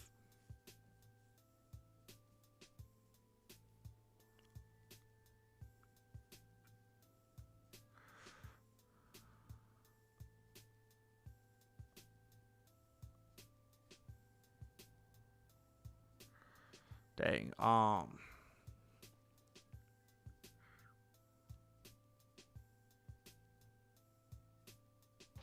Yeah, Tom Bao. I mean, I'm glad to hear that. That's a relief. Glad to know I'm aligned with a couple people. What about Bobby Lee, though? That went too far, man. That is straight up school bully yard stuff. So, look, NFGU. That thing, that one was hard for me, bro. That one was hard for me. Because I've always loved Bobby Lee. And I've been listening to his podcast for years, man. Even despite Kalila. And when they kind of told the story of how Shab and then Callan, dude, man, when Shab and Callan got on the phone and they're basically like threatening Bobby and all this stuff and getting all heated with them. Here's the way I look at it. I didn't like that, and it was hard to hear. It was terrible.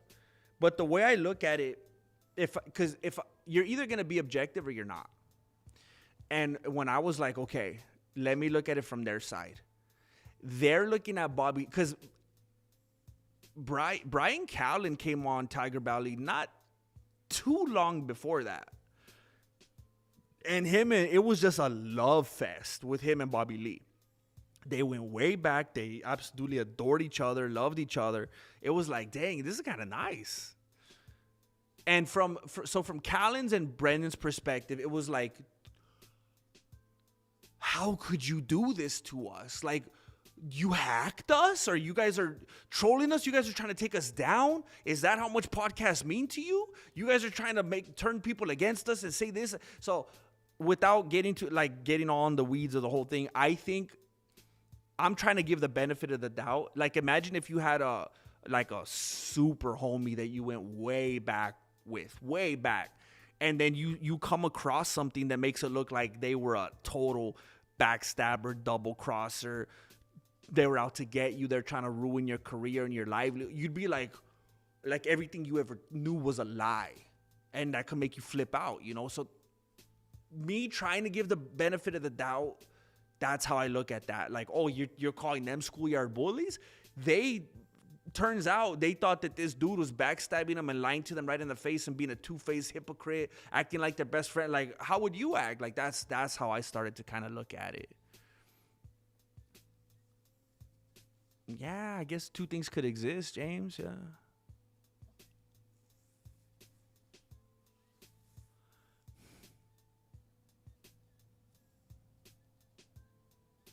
If I remember correctly, and I may be wrong, Jane, if I remember correctly, and it doesn't make me feel better, Brian Callen was the one that was threatening Bobby directly. And I think I even remember, even in the podcast, and I think even Bobby Lee might have confirmed it, I think Brandon even told Bobby and even told Callen later, like, yeah, you went too far, dude. You went too far with that. Like, what are you doing? Because Callen, if I remember, was the one that was directly threatening Bobby. And I think in the podcast, because I don't know if you guys all saw it, Brendan came on Tiger Valley after that and they tried to hash it all out. And Brendan was like, yeah, that was too much. If I remember, I might be wrong, but I thought that happened. It's true, and the one-liner is funny. Okay, hey, that's the best of both worlds, bro. Amazing. That's cool, dude. That's amazing to hear. And it gives you some depth, bro. You're a well-rounded individual getting saved at a Skillet concert with a name like Slipknot. That's cool, bro. That's amazing. Not forget Jesus, people. Yeah, James, that part I don't like, bro. You know one thing I don't like that I just lose respect for people over? Like, I don't like the infidelity stuff, man. I think it says a lot about a person. I think if you don't want to be with someone, then just don't be with them. If you want to, like, I know a lot of people, we're around sin all the time. People sin. People do stuff that, you know, shouldn't be done. But something about infidelity, that's like a character thing, man. And I don't like that. And, maybe. But Kalila was kind of weird, dude. And Bobby will even admit, Bobby has said it while they were still together, during the breakup, after the breakup. Bobby has admitted many times that he was not being intimate with Kalila anymore, and that he was all messed up because he was a watcher. I forgot till I was saying it out loud right now. He was a watcher. He messed himself up because he was a watcher. He was watching too much of that anime, and then he couldn't be intimate with Kalila. And they basically decided they were going to have like an open relationship. And, that's what happens when you have willy-nilly type of setup like that, man. You got to take your relationship. You got to honor your relationships and take them seriously. It is. No. I knew melancholy. What do you think you learned most from growing up in an environment like that? To not be a machismo type of dude, to not have an ego, to not be confrontational, because I've seen up close and personal dudes trying to take each other's lives over nothing. I was just embedded around people who had nothing to lose. And I was just so exposed at such an early age to like anything could pop off at any time for no reason. And being so exposed to that made me be the kind of person that became a de-escalator. Because it's like, this is stupid. This ain't worth it. I've seen how easy things go from 0 to 100. So it made me not be a confrontational person. It made me honestly have a little bit of trauma and being like, I don't want this to turn into that. And be a passive person, which I think is good. So ultimately, it just taught me to lay low, to not be the kind of person that falls into that trap. Because I saw too often where it leads. We arms were open under the sunlight. Welcome to this place. I show you. Keep grinding, my guy. TV will always be there when you're old and lazy. Love the faith talk, not preachy. Just your perspective with some humor. We're arms wide open. Thank you, dude. Yeah, I try not to. I try to never ever be preachy about it, because that just defeats the purpose. There's a time and a place for that, and I could listen to sermons all day. I could go on YouTube and listen to people preach all day. But if let's say you are someone that's full of faith and you're passionate about your faith and you truly do want to express it, and you do it you don't read the room and you don't do it in the right way, all you're doing is shooting yourself in the chancla, and you're just going to push people further away. So yeah, I try my best to be intelligent about it. You know what, Angel, though? I was milking it, dude. I was totally being like Macy Barber. Because I already knew that Bobby Lee's like that. He only teases people that like either he knows them and he likes them, or he's trying to like be silly and get to know them. I mean, I'm the same way. I'm not gonna bust chops of someone that I don't know or that I don't like. You do that with people that you like to kind of tease them and play around with them. And I feel like he was being playful and lighthearted. And the only reason that, it's because I was in that Vincent character. So I got stuck. I didn't know how to act. If I was being myself like this, I would have riffed back and whatever. But, dude, I got starstruck, to be honest with you, too. See, that's what I'm talking about. Because I know stuff definitely came out about. And look, maybe you could say that I'm like super naive and ignorant and stupid, but where am I? Shoot. Oh, Shabazz definitely came out about the promiscuity and stuff like that. Like, he's not even trying. So look, let me tell you what I've been exposed to, what I've heard. Shab came out about his infidelities. Went through a rough time with his lady, basically became an alcoholic, gained a bunch of weight, was on the road all the time. Infidelities came out, issues with his lady. They were on the verge of separating. And he's like, no, please don't leave me. Oh my gosh, please don't leave me. What did I do? I'm an idiot. Stopped touring, gave up comedy, stopped drinking, won't touch the stuff anymore. Homebody, doesn't even want to go anywhere anymore. Makes Instagrams and TikToks with this lady now, turned everything around. Now, as far as I'm confirmed, I'm like, hey,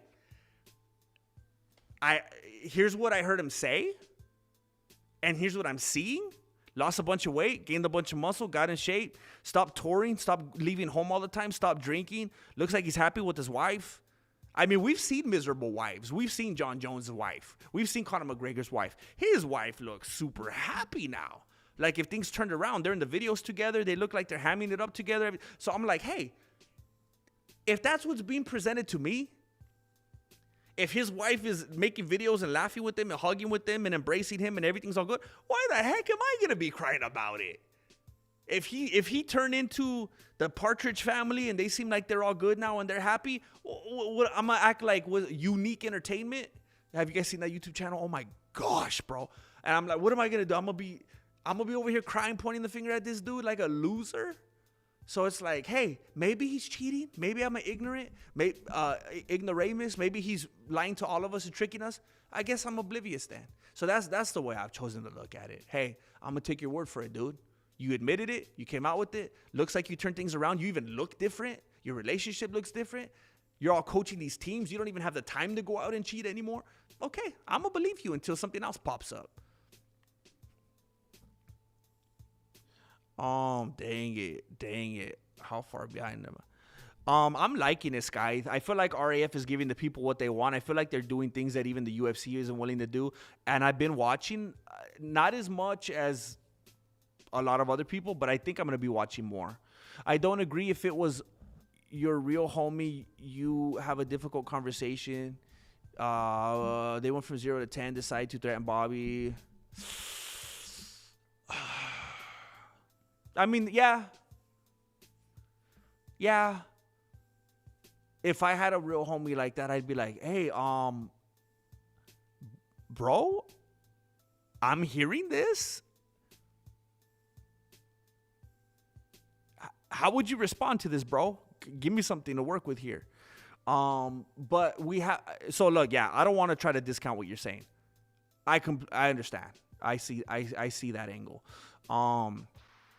The thing that I don't know if we know, though, is how much did they know or think they know or saw or have it? Because remember, they had all this HTML and they had like an investigator on it and somebody cracked in and was checking all this and saw it was coming from their IP and this and that. So to them, allegedly, and I'm playing devil's advocate here. It was so airtight, allegedly, from their angle, that it was like, dude, I don't even need to hear what they like. It's almost like if you had everything on video and you're like, bro, I don't need to give you the benefit of the doubt. It's on video. What are you talking about? I'm gonna come at you hard because it's on video. That's me trying to give the benefit of the doubt. But I completely understand what you're saying. Yeah, see, Jane, yeah, that was probably the worst part for me because of that kind of stuff. But Khalyla is like Nina Drama, dude. And they did start to have an open relationship. And they admitted that, I'm sure you saw that, Jane. They admitted that to Ethan and Hila, to H3. And Ethan brought it up and kind of busted the whole thing wide open. That's kind of what even expedited Bobby Lee and Khalyla breaking up because of Ethan's big mouth.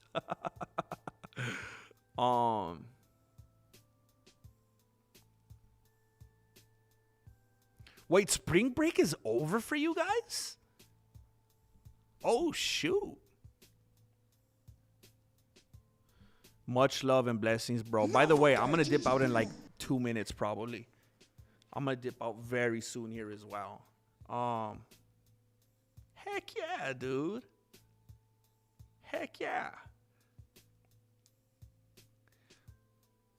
Julio said, check your phone. Heck yeah, dude.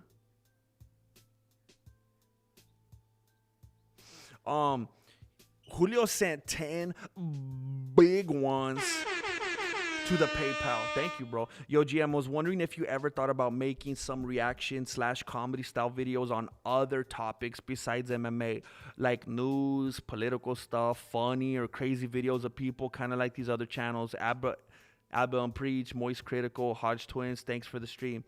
Thank you very much, bro. I've definitely thought about it. You know what's, I was thinking about it a lot a couple of weeks ago, and you know what, bro? I literally started clicking. It is so crazy. I didn't do it with the Hodge twins. It's crazy because when I was thinking about it, I was literally going through Abba and Preach's channel and Moist Critical's channel, and I was like, what kind of stuff are these guys talking about?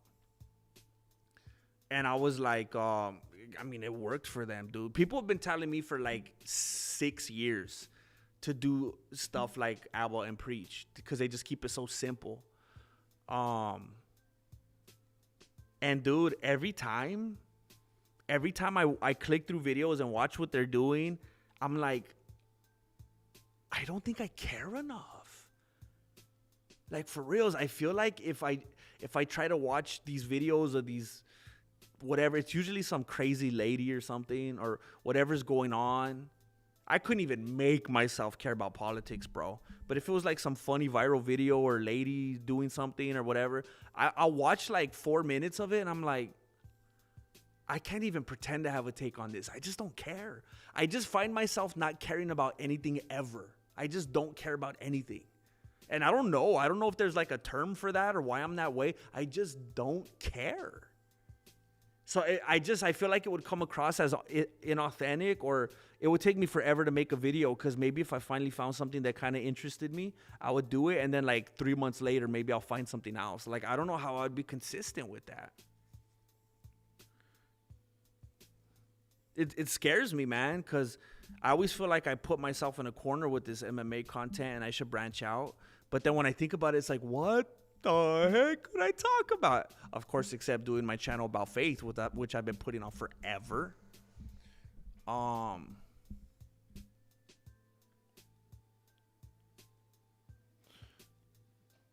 yeah, I'm so rude, man. I'm so rude. I just see Angel Padilla's name there, and I'm like, Jessica's probably already asleep. Good night to both of you.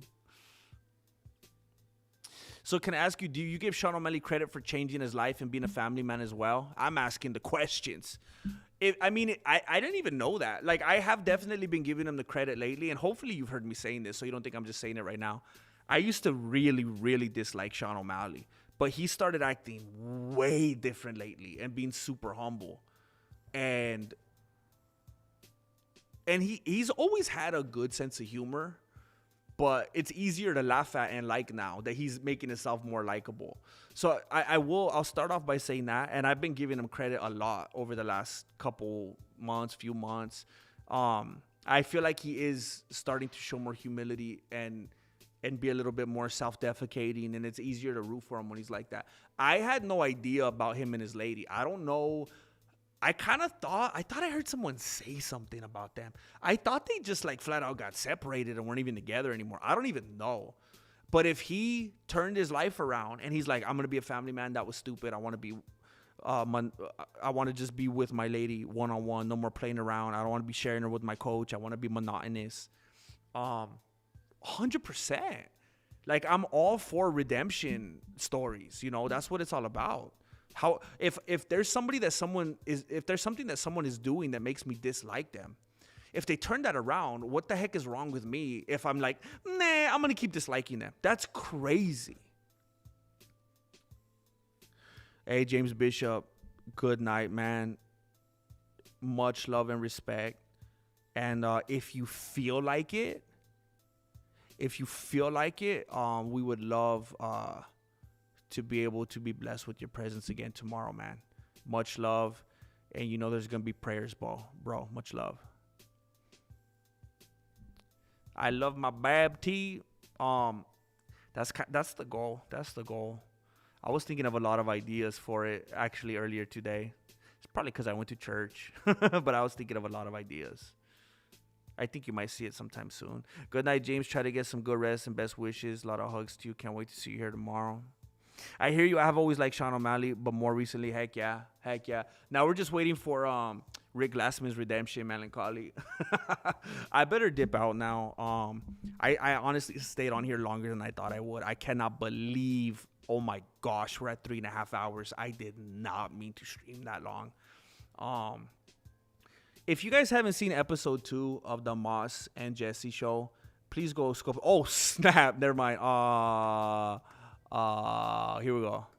If you guys haven't seen episode 2 of the Moss and Jesse show, please go scope it out. I would appreciate the subscriptions. We're going to come out with a new episode mañana. New episode mañana. Oh, Eric, I got to go, bro. I got to go be a family man, dude. No, we're going to talk about it. Eric Mountain, if you haven't subscribed to the Moss and Jesse show, we are definitely going to be talking about that tomorrow, dude. We're definitely... Julio, you saw that, bro? That was an accident, dude. We're definitely going to be talking about that, Eric.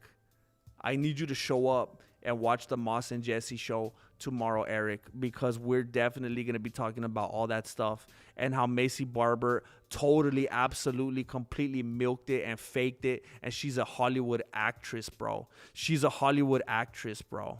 Is that what you wanted, Eric? She was faking it, bro. She's faking it. She deserves a Golden Globe. She deserves more Golden Globes than Mackenzie Dern.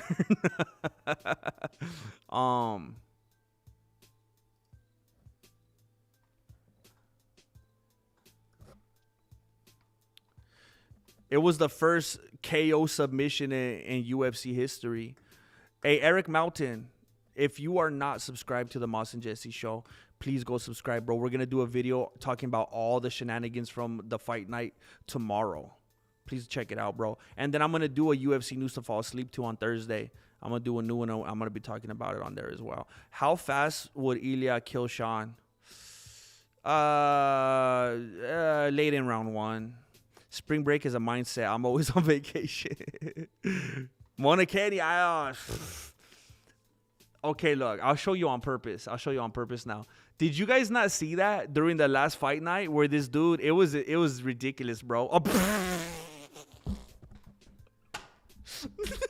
intended. No pun intended. Oh my gosh, I'm too tired for this right now. I'm too tired for these games right now. Anyway, Macy would never cause drama. Come on now. Yes, you guys have a fantastic night. Hey, you. Hey, also, if you've already subscribed to the Moss and Jesse show and you will be there watching tomorrow, thank you very much. But also, if you guys haven't watched it, can you please save me? Can you please save me and my sanity? And please click on the link right here as we depart. This is episode 2 of UFC News to Fall Asleep to. If you've watched it, don't click on it. I don't want you to be, you don't have to do that for me. Don't put yourself through it. But if you haven't seen it, please go fall asleep to that video. Thank you very much. Thank you very much. Thank you guys all for being here. Much love. Be safe out there. Thank you for watching Mexican Martial Arts. Appreciate it. Good looking out. Lame.